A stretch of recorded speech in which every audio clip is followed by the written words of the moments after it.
আমার হচ্ছে যে আমার হাজব্যান্ডের বাড়ি ছিল বরিশালে। তো আমার বাড়ি কুমিল্লা। আমাদের 2003-এর 25শে আগস্টে বিয়ে হয়, অ্যারেঞ্জ ম্যারেজ হয়। তো পরে আমরা একসাথে চিটাঙে ছিলাম। উনি গার্মেন্টসের ফ্যাক্টরি ম্যানেজার হিসাবে জব করতো। তো এক পর্যায়ে ওনার বাড়ি বরিশাল। আমি বরিশালে বসবাসটা আমার কাছে তেমন একটা ভালো লাগতো না, মানে আমার ইচ্ছা নাই যে আমি বরিশালে থাকবো। কুমিল্লার দিকে জায়গা টাকা নিয়ে বাড়ি করে আমি কুমিল্লা থাকবো। তো উনিও রাজি হয়েছে, ঠিক আছে তুমি কুমিল্লা থাকো। তো পরে এক পর্যায়ে জায়গা দেখতেছিলাম আমরা কুমিল্লা শহরের আশেপাশে। তো ওনার এক ফ্রেন্ড একসাথে জব করে, নাম মুজিবুর রহমান, তার বাড়ি ছিল লাকসাম। তো ও কুমিল্লা বলরামপুর কোটবাড়ি বিশ্ব রোডের আগে দিদার মার্কেট ওই এলাকায় জায়গা কিনা বাড়ি করছে। তো একদিন ও সাথে করে নিয়ে আসা জায়গা দেখাইলো ওই এলাকায়, বলরামপুর এই যে দিদার মার্কেট এদিকে এরিয়ার ভিতরে। পরে জায়গা পছন্দ হইলো, আমরা জায়গা অ্যাডভান্স করলাম। করার পরে এই মাস 2-1-এর ভিতরে আমরা দলিল করে নিলাম। নেওয়ার পরে আমরা এটা হচ্ছে আপনার 11 সালের দিকে, 10-এর লাস্ট 11 শুরুতে জায়গা কিনলাম। কিনে পরে ওই জায়গায় জায়গাটা হচ্ছে জয়পুর মৌজাস্তি পড়ছে বাড়িটা, এটা দক্ষিণ সদর দক্ষিণ। তারপরে ওইখানে বাড়ির কাজ ধরি আমরা এই 12 সালের দিকে, 2012-র দিকে আমরা বাড়ির কাজ ধরি। কাজ ধরা অবস্থায় মানে আমাদেরকে কঠিনভাবে মানে চাঁদা মাল সামানা ঢুকাইতে মানে সিরিয়াস ডিস্টার্ব আটকাই দেয়। অনেকজনের টাকা দিছি আমরা। যে কাইয়ুম নামের এক ব্যক্তি আছে, শাহজাহান ছিল, মন্নান ছিল, তারপরে হাশেম ছিল, মাসুদ ছিল। এরা মানে আমাদের থেকে টাকা চাইতো। ওই যে মাল ঢুকাইতে গেলে, ইট ঢুকাইতে গেলে টাকা, বালি ঢুকাইতে টাকা, রড ঢুকাইতে টাকা, সিমেন্ট ঢুকাইতে টাকা, এমন দিতে আমরা এক পর্যায়ে মানে ছাদ সেন্টারিং পর্যন্ত কাজ শুরু করি। কাজ যে আটকাই দেয় আমরা যেই রাস্তাটা দিয়ে বাড়িতে মাল ঢোকে সেই রোডের মাথায় 5 ফুটের উপরে মানে ওয়াল করে দিছে, যেন আমরা আর ইট বালু রড সিমেন্ট এগুলো না ঢুকাইতে পারি। এমন অবস্থায় আমরা ছাদ সেন্টারিং ডালাই মেশিন ঢুকাইতে পারতেছি না। তারপরে হচ্ছে আপনার রড বালি সিমেন্ট এগুলো ঢুকাইতে বাধাগ্রস্ত করলো কে? এই যে মন্নান, তারপরে যে হাশেম, শাহজাহান, সৈয়দ, তারপরে কাইয়ুম। তারা জায়গাটা কিনছিলাম হয়েছে যে আপনার এই যে বলরামপুর, তাদের বাড়ি হচ্ছে যে হাজি মোশারফ, উনি জায়গাটা দলিল দিছে আমাদেরকে। তো হাজি মোশারফের বোনের ঘরের ভাগিনা সাইদ, উনি কোরআনে হাফেজ, উনি হচ্ছে মিডিয়া ছিল আর কি জায়গাটা। উনি ওনার মামার থেকে বায়না নিয়ে উনি বিক্রি করছে, দলিল দিছে ওনার মামা হাজি মোশারফ। তো এক পর্যায়ে আমরা এই সাইদের কাছে যাই, এলাকার গণ্যমান্য ব্যক্তিবর্গদের কাছে যাই যে আমাদের কাজটা আটকাই দিছে, আমরা কিভাবে কাজটা করি। এখন বৃষ্টি আসলে ভিজে, রোদ আসলে পুড়ে, এমন অবস্থায় আমরা না পারতেছি থাকতে, না পারতেছি জায়গাটা ছেড়ে চলে যাইতে, না পারতেছি কাজটা ছাদ ঢালাই দিতে, কাজটা সম্পূর্ণ করতে। তারা অলরেডি বাউন্ডারি দিয়ে দিছে, তাদেরকে টাকা দেওয়ার জন্য 5 লাখ। পরে বাচ্চার বাবা তাদের সাথে বসলো, কার সাথে? মন্নান আর হচ্ছে যে শাহজাহান, কাইয়ুম, তারপরে হচ্ছে কি জানি বলে মাসুদ, আর হচ্ছে হাশেম। তাদের বাড়ি বলরামপুর। হাশেমের বাড়ি বলরামপুর, মন্নানের বাড়ি বলরামপুর, শাহজাহানের বাড়ি বলরামপুর, আর কাইয়ুমের বাড়ি হচ্ছে জয়পুর, আর সাইদের বাড়ি হচ্ছে জয়পুর। যে কোরআনে হাফেজ যে সাইদ, ওনার বাড়িও জয়পুর। তো তাদের সাথে আমরা বললাম যে বাচ্চার বাবা বলতেছে যে ভাই আমরা তো আপনাদের এলাকার মেহমান, জায়গা কিনে বাড়ি করছি, আপনারা যদি আমাদেরকে অর্থ দিয়ে সাহায্য না করেন, কিন্তু একটু বুদ্ধি কথাবার্তা দিয়ে তো আমাদেরকে একটু সাহায্য করবেন। আর এইভাবে যদি আমাদেরকে ডিস্টার্ব করেন, তাহলে আমরা কিভাবে এখানে থাকবোই বা কিভাবে, কাজটা সম্পূর্ণই বা করবো কিভাবে? আমি এখন কি করতে পারি? কয় আপনি আমাদেরকে টাকা দেন। কত? কয় 5 লাখ। তো পরে বাচ্চার বাবা 5 লাখ টাকা দেয় নাই, দিছে 2 লক্ষ টাকা দিছে তাদের হাতে, মন্নানের হাতে 2 লক্ষ টাকা দিছে। দিয়ে বলতেছে ভাই আমি তো চিটাঙে চাকরি করি, বৃহস্পতিবারে নাইটে আসি, শুক্রবার থাকি, শনিবারে সকালে যাই আমার অফিস করতে হয়, আপনারা থাইকা আমার কাজটা সম্পূর্ণ করে দিবেন, কয়া তাদেরকে টাকা দেয়। দেওয়ার পরে এর আগেও টাকা নিছে তারা, ওই টাকা নিছে দাপে নিছে 50,000, 20,000, 30,000 করে টাকা নিছে, মাল আটকাইয়া, মালের গাড়ি আটকাইয়া। এক পর্যায়ে যখন ওয়াল দিয়ে দিল তখন মানে ফাইনালি আমরা আর কাজ বন্ধ, টোটালি বন্ধ, আমরা আর কাজ করতে পারতেছি না। তখন বাচ্চার বাবা তাদেরকে দায়িত্ব দিল, 2 লক্ষ টাকা ক্যাশ দিল মান্নানের হাতে। মান্নান ছিল এটার লিডার, মানে এই সন্ত্রাসীর লিডার ছিল মান্নান। তো 2 লক্ষ টাকা মান্নানের হাতে দিল। দেওয়ার পরে তারা মানে ওই যে ওয়ালটা দিছিল 5 ফুট, মাল ঢুকতে বাধাগ্রস্ত করার জন্য, মাল যেন না ঢুকে ওই ওয়ালটা তারা ভাঙিয়ে দিল। কাজ শুরু হলো। তখন মান্নানের দায়িত্ব দিল কাজ করার জন্য, রোড সিমেন্ট ইট বালু যা লাগে ও দিবে, উনি দিয়ে কাজটা সম্পন্ন করে দিবে, উঠাই দিবে। তো পরে কাজ শুরু হয়ে গেল, কাজ চলতেছে। চলাকালীন অবস্থায় প্রায় 4,45,000 টাকা মান্নান রড বালু সিমেন্ট এই বাবদ নিয়ে সে খরচ করে ফেলছে। তারপরেও আমরা কষ্ট করে কাজটা কাজ উঠাইছি। এমন অবস্থায় কাজ শেষ হয়েছে, তো 13 শেষ হয়ে গেছে। কাজ শেষ হইতে হইতে আমরা 14 সাল পুরাটাই আমরা বসবাস করতেছি। এমন অবস্থায় বাচ্চার বাবা যখন ছুটিতে আসে তখন তারা আবার নতুন করে বাচ্চার বাবারে ডিস্টার্ব করে যে রাস্তা দিয়ে যে হাঁটেন, এই রাস্তার টাকা দিতে হবে, না হয় হাঁটবেন কোথায় দিয়া, পা মাথা নিয়ে হাঁটবেন, রাস্তার জন্য টাকা দিতে হবে আরও 2 লাখ। এমন করে বাচ্চার বাবা বাসায় 15 দিন, 1 মাস 2 মাস পরও যদি বাসায় আসে, মানে ওনারে বাসায় ঘুমাইতে দেয় না। এই মান্নান লোকজন লাগাই দেয়, এই জনরে পাঠায়, ওই মোহন পাঠায়, মান্নান এই এক একজন করে সিরিয়ালে পাঠায়। যে শরীফ, হাজি শরীফ যায় রাস্তার, বলরামপুর তার বাড়ি। হাজি শরীফ হচ্ছে মান্নানের জ্যাঠাতো ভাই, টাকার জন্য যায়, রাস্তার টাকা দিতে হবে বলে যায় ওনারে ডিস্টার্ব করে। উনি বয়েতে মনে করেন পালাইয়া থাকতেও পারে না, বাড়িতেও ঠিকঠাক আইসা এক রাত্র ঘুমাইতে পারে না, এমনভাবে ডিস্টার্ব করে। তো পরে এক পর্যায়ে কি করব আমরা বাড়ির কাজ সম্পন্ন করার পরে আমাদের হাতে ওরকম টাকা নাই যে তাদেরকে রাস্তা চলাফেরা বাবদ আমরা টাকা দিব। কিন্তু জায়গা যখন আমরা কিনছি, বাড়ির দলিল যখন আমরা করছি, তখন বলা হয়েছে যে এই রাস্তাটা এত ফুট রাস্তা, এই রাস্তা ইউজ করতে পারবেন, রাস্তা নিয়ে কোনো সমস্যা নাই, এটা আমাদের নিজস্ব জায়গার রাস্তা। সাইদ আমাদেরকে বুঝাই দিছে 6-7 ফুট রাস্তা দিয়ে আমরা চলাফেরা করব, এই রাস্তা দিয়ে। তারপরেও এদের বাড়ির সামনে দিয়ে আমরা হাঁটতে হইলে টাকা দিতে হবে, ওইটা হচ্ছে সরকারি রাস্তা, পাকা রাস্তা, ওই রাস্তা দিয়ে হাঁটতে হইলেও টাকা দিতে হবে। এমনভাবে বাচ্চা বাপের ইচ্ছাকৃতভাবে এই মান্নান লোকজন পিছনে লেলাই দিয়া ওনারে জ্বালায়, সিরিয়াসভাবে জ্বালাইতেছে, মানে উনি বাড়িতে এসে থাকতেই পারে না।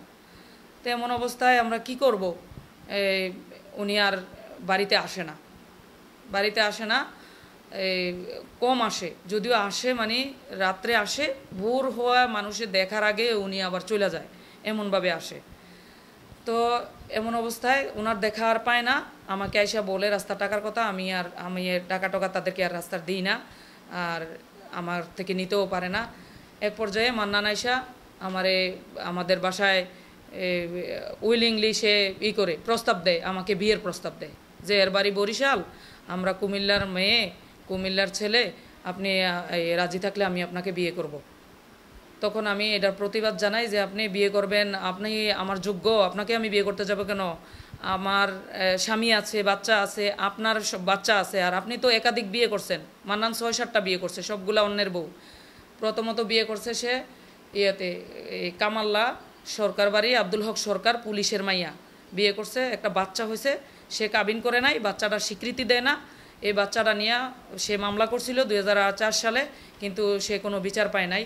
সে কান্নাকাটি করে বাচ্চাটা নিয়ে, এখনও বাচ্চাটা পিতৃ পরিচয়হীন অবস্থায় আছে। তারপরে সে বিয়ে করছে নিমসার মন শাসন, এটা তার বাবা এবং এলাকাবাসীরা বিয়ে করাইছে।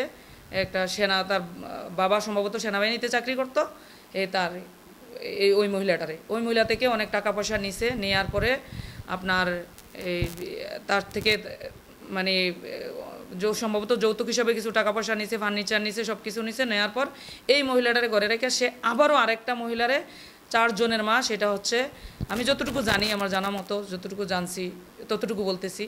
অনেক কিছু মানে ঠিকানা জানি না, অনেকগুলো বিয়ে করছে সে, ওগুলার ঠিকানা আমি বলতে পারবো না, যতটুকু জানতেছি অতটুকু বলতেছি।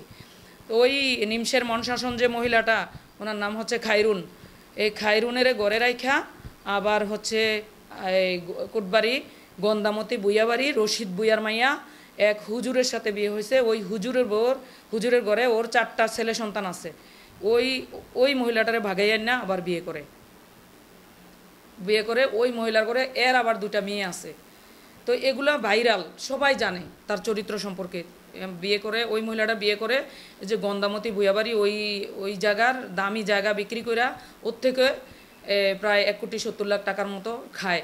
খাওয়ার পরে ওই মহিলাটারে সে তালাক দিয়ে দেয় মৌখিকভাবে। এর বিয়েও করছে মৌখিকভাবে, কোনো কাগজ ছাড়া, কোনো কাবিন নাই, কিন্তু বাচ্চা আছে দুইটা, নাম হয়েছে মাহি আর মুনা। এটা হলো হুজুরের বউ, গন্ধাবতী ভুয়াবাড়ির রশিদ ভুইয়ার মাইয়া, নাম হয়েছে হালিমা, হালিমা বেগম। হালিমা বেগম, তখন আমি জানি যে হালিমা বেগম তার বউ। তখন আমি তারে বললাম যে আপনি তো অনেকগুলো বিয়ে করছেন, আপনার কি এগুলা পেশা? অন্যের সংসার ভাঙ্গা এগুলা তো আপনার কি ব্যবসা নাকি, এগুলা পেশা নাকি? আপনি তো সবগুলা 3-4টা বিয়ে করছেন, যতটুকু জানি শুনছি আমি, এগুলো অন্যের বউ, সংসার ভাঙ্গে ভাঙ্গে মানুষের কাছ থেকে টাকা পয়সা নিয়ে এগুলো করেন। আপনি এই ধরনের কথাবার্তা বলবেন না, আর আমার বাড়ির চতুর্সীমানে আপনি আসবেন না। তার সাথে আমি কড়াকড়িভাবে কথাবার্তা বলে দিই। বলার পরে সে চলে যায়। পরে আবারও আসে, রাত্র 1টা নাই, 1:30টা নাই, 2টা নাই, আমার বাড়িতে আইসা গেট নক করে, গেট বাইরায়, কলিং বেল দেয় দরজা খোলার জন্য, পানি খুঁজে, মানে সিরিয়াসলিভাবে আমাকে ডিস্টার্ব করে একের পর এক। পরে বলে যে তখন আমার বড় মেয়েটার বয়স হচ্ছে 8 বছর, আর ছোটোটার বয়স হচ্ছে সম্ভবত 6, মানে 6 রানিং, পুরো 6 বছর পুরো হয় নাই, কারণ তারা দুইজনে 2.5 বছরের ছোট বড় ব্যবধানে জন্ম হয়েছে। 2.5 বছরের বড়টার 2.5 বছরের ছোট হচ্ছে ছোটজন। তো তারা এই দিদার মার্কেট, এটা হচ্ছে একটা কিন্ডারগার্ডেনে পড়ে, এই কি জানি কিন্ডারগার্ডেনটার নাম, দিদার প্রি ক্যাডেটে তারা পড়ে। তো মান্নানের বাড়ি হচ্ছে যে ওইদিকে, এই বলরামপুর স্কুলের পাশেই। তখন বাচ্চাগুলো একলা একলা স্কুলে যায় আসে। তখন আমারে বলতেছে, তুই যদি তো আমারে বিয়ে করতে রাজি না হস, এখানে একটা দিঘি আছে, মোর্চার দিঘির ভিতরে বাচ্চা দুটো এটা দিয়ে ডিল মেরা ফালাই দিব। তারপরে অনেকভাবে আমাকে মানে থ্রেট করে, আর রাত বিরাতে সে আইসে আমাকে ডিস্টার্ব করলে পরে আমি বাচ্চার বাপেরে ডিটেলে সব কিছু খুলা বলি যে মান্নান আইসা আমাকে এইভাবে কথাবার্তা বলে, এইভাবে প্রস্তাব দেয়। এখন না তুমি হয় আমাকে এই বাড়ি থেকে এইখান থেকে নিয়ে যাও চিটাঙে, বাড়ি তালামাইরা, আর না হয় তুমি চলে আসো চাকরি ছেড়া। কুমিল্লা থাকলে তুমি, উনি তো গার্মেন্টসে জব করে, হয়তো কুমিল্লা এফিজেডের ভিতরে কয়েকটা ফ্যাক্টরিতে সিবিটিভি জমা দিলে যে কোনো একটাতে হয়ে যাবে চাকরি, তুমি চলে আসো।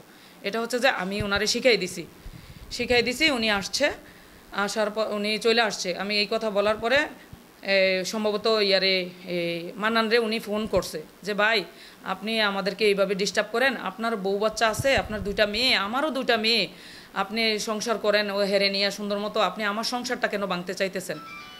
এই কথা বলাতে উনি ওনার সাথে মানে বকাছকা করে, গালাগালি করে, অনেক মানে উশৃঙ্খল গালাগালি হয়। তো এই গালাগালি হওয়ার পরেও উনি গার্মেন্টসের 2-3টা মেশিন নিয়ে আসার পথে মেশিন নিয়ে আসে, আর অনেকগুলা ওই যে শপিং ব্যাগগুলা বানায় যে এখন যে করা নাম লেখা সহ, ওই শপিং ব্যাগের অর্ডার নিয়ে আসে 20,000 পিস। বলতেছে যে আমার তো এখন বেকার, বাড়িঘর করার পরে টাকা পয়সা নাই হাতে, কিভাবে চলবো? এই জন্য সে 4টা মেশিন নিয়ে আসে, সুইং মেশিন, প্লেন মেশিন গার্মেন্টসের, আর হচ্ছে যে 20,000 পিস ব্যাগের অর্ডার নিয়ে আসে। এই 20,000 পিস ব্যাগ বানাইতে যে অ্যাক্সেসরিজ লাগে সবগুলা নিয়ে বাড়িতে চলে আসে। ওই বাড়িটার ভিতরে আমার 2টা বিল্ডিং, একটা হচ্ছে উপরে টিন, সাইডে ওয়াল, আর একটা হচ্ছে ফাউন্ডেশন দেওয়া, একতলা কমপ্লিট। তো এখন আমাদের যে উপরে টিন সাইডে ওয়াল ওই ঘরটা খালি। তো উনি ভাবছে ওই ঘরটার ভিতরে 4টা মেশিন ফালাইয়া এখন উনি ওইভাবে অর্ডার করবে, যতদিন না ওনার চাকরি হয়, আমাদের তো চলতে হবে। এবার মেশিনগুলো নিয়ে উনি আসছে, আইসা মানে মোটামুটি 3-4 দিনের মাথায় মেশিনগুলো সিরিয়াল করে কাটিং করে আমরা ওই কাজ শুরু করছি, ওই ব্যাগগুলো বানানোর কাজ শুরু করছি। এমন অবস্থায় মান্নান টের পাইছে যে আমরা বাড়ির ভিতরে মেশিন চালাইতেছি, কাজ করতেছি, গার্মেন্টসের কাজ, এরকম বলে লোকজন নিয়ে আসা বাড়ির ভিতরে হামলা করে মেশিনগুলো নিয়ে যায়, এই যে কাপড় চোপড় যা আছে এগুলো সব নিয়ে যায়, বাড়ির ভিতরে ভাঙচুর করে, বাচ্চার বাপেরে বেদম মারধর করে, কঠিনভাবে মারধর করে, আমাকে মারে কতগুলা মহিলা দিয়া আমাকে পিটায়। তারপরে আমরা তার কাছ থেকে যে ওই যে বাড়ির কাজ চলাকালীন যে 4,45,000 টাকা সে খাইয়া ফেলছিল, তখন ওই টাকাটা আমরা চাইছিলাম তার কাছে। এই চাওয়াতেই সে আইসা আক্রমণটা করে চালাও যে ভাই আমার তো চাকরিটা চলে গেছে। উনি মিথ্যা কথাই বলছে, উনি ইচ্ছা করে চাকরি ছইরা দিয়ে চলে আসছে, এই যে আমাকে ডিস্টার্ব করে বিয়ের প্রস্তাব দেয়, আমার বাড়িতে রাত বিরাতে আসে, এই কারণে আমি বলছি উনি চাকরি ছেড়ে চলে আসে। তখন আসার পরে যে এই ওনারে বলছিল যে ভাই আমার তো চাকরিটা চলে গেছে, আমি আপনার কাছ থেকে তো আমি 4,45,000 টাকার মতো পাই, আপনি যদি কিছু টাকা দিতেন আমি চলতাম, এখন আমার আরেকটা চাকরি হইতে হইতে তো অনেক সময় লাগবে, এখন আপনি যদি কিছু টাকা পয়সা দিতেন। এই টাকাটা চাইছিল যে যেদিন আমাদেরকে মারছে, মারার আগের দিন প্রায় আসরের পরপর। তো উনি বলছে যে আগামী দিন টাকা দিব। আগামী দিন টাকা না দিয়া আমাদেরকে আমার বাড়িতে ভাঙচুর করে মেশিনগুলা নিয়ে যায়, কাপড় চোপড় নিয়ে যায়, লুটতরাজ করে বাড়ির ভিতরে আমাদেরকে মারধর করে। এই মার খাইয়া উনি চলে যায়। এই যে বাচ্চার বাবা চলে যায় মার খেয়া, বলছে এখানে আর আসবি না, আরেকবার যদি আসস দেখি এই বাড়ির ভিতরে, তাইলে তোরে রোডের মানে গাড়ির চাকার নিচে ফেলাই দিমু, চাকার নিচে ফেলাই দিমু, তোর লাশের অস্তিত্ব রাখবো না যদি আসস, সোজা বরিশাল যাবি, কুমিল্লা আর পাড়া দিবি না। এখন আমার বাচ্চাগুলারে নিয়ে, উনি তো চলে গেছে, আমি বাচ্চাগুলা নিয়ে কোথায় যাই? আমার ছোট ভাই আমার সাথে থাকে, ও কুমিল্লা ইফিজেডে জব করে, আর আমার রাতের বেলা আমার সাথে ঘুমায়, আমার কাছে আমার বাড়িতে থাকে, আমার ওর বাগনি দুইটা বোন নিয়ে থাকে। ওই এসে আমরা এই তারাতে আমরা 4 জন বসবাস করি ঘরের ভিতরে। এই পর্যায়ে তো আমাদের বাড়ি ভাঙচুর, আর হচ্ছে যে টাকা চাওয়ার চাইছি যে, এই জন্য সে আমাদেরকে মারধর করে উল্টা তার থেকে যে আমরা 4,45,000 টাকা পাইতাম, এই টাকাটা তো দেই নাই, উল্টা সে বলতেছে যে তার কাছ থেকে আমরা 4,45,000 টাকা কাজ করার সময় আনছি। এই কথা বললে আমাদেরকে মাইরা আমার থেকে ব্র্যাক ব্যাংকের চেক নেয় 3টা ব্লাঙ্ক, তারপরে স্ট্যাম্পে সই নেয়, 300 টাকার স্ট্যাম্পে সই নেয়, যে আমরা টাকা পাই না তার কাছ থেকে, সে আমাদের থেকে টাকা পায়, এরকম বলে আমাদেরকে মারধর করে এই স্ট্যাম্প নিয়ে বাড়ি ভাঙচুর করে চলে যায়। তো উনি মার খাইয়া চলে গেছে, চিটাঙে গেছে না কোথায় গেছে জানি না, কিন্তু আমি আমার বাচ্চাদেরকে নিয়ে আসি।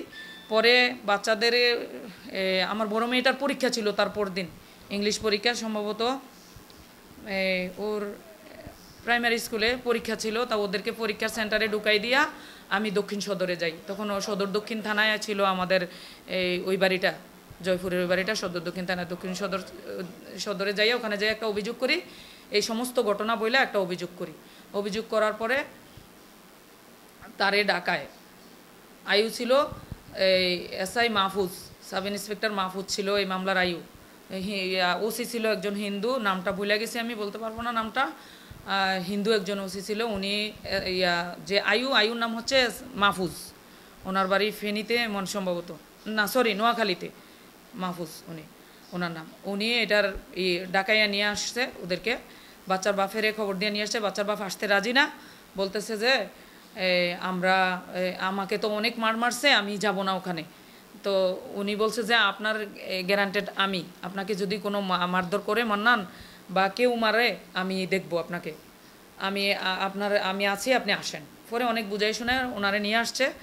উনি আসার পরে থানার ভিতরে বৈঠক হয়। বৈঠক হওয়ার পরে মান্নান তার সমস্ত অপরাধের কথা স্বীকার করে, এলাকার অনেকজন লোকজন নিয়ে যায়, এই যে ইদু ভাই, কাশীনাথপুর বাড়ি, মনিরুল ইসলাম, তারপরে সেলিম সম্ভবত মারা গেছে, তারপরে এরকম অনেক লোকজন, কাইয়ুম, ওই শাহজাহান, মাসুদ, তারপরে আরও অনেকজন, টিটু মিটু, অনেক আমি নাম জানি, এগুলারে দেখলে চিনি, মানে ওইরকম ফুল ডাটা আমি এদের বলতে পারবো না। এদেরকে নিয়ে থানায় বৈঠক হয়, রাত্র 2:30 পর্যন্ত বার যায় বৈঠক শেষ হইতে। তখন মান্নান আমাদের থেকে যে আমাদেরকে মাইরা যে চেকগুলা নিছে, চেকগুলা রিটার্ন দিছে, তারপরে এই স্টাম্প ফেরত দিছে। ফেরত দেওয়ার পরে আপোষ করাই দিছে যে আমি আর জীবনে হের বাড়ির সামনে যাব না, হে যেন বাড়ি বিক্রি করে, এত কষ্ট করে বাড়ি করছে, বাড়ি বিক্রি করে চইলা না যায়, সে যেন থাকে, এরকম আমরা যেন থাকি, এরকম মাপ চাইছে বাচ্চার বাপের কাছে, যেন উনি ক্ষমা করে দেয় ওনারে, মানে মামলা উঠাই নেয়, এইভাবে মিলাই দেয় আমাদেরকে। মিলাই দেওয়ার পরে আমরা বাড়িতে আসি। আসার পরে আমরা থাকতেছি প্রায় 1 মাসের মাথায় বাচ্চার বাপারে আবারও কোটবাড়ি বিশ্ব রোড হালাইয়া কঠিন মারে।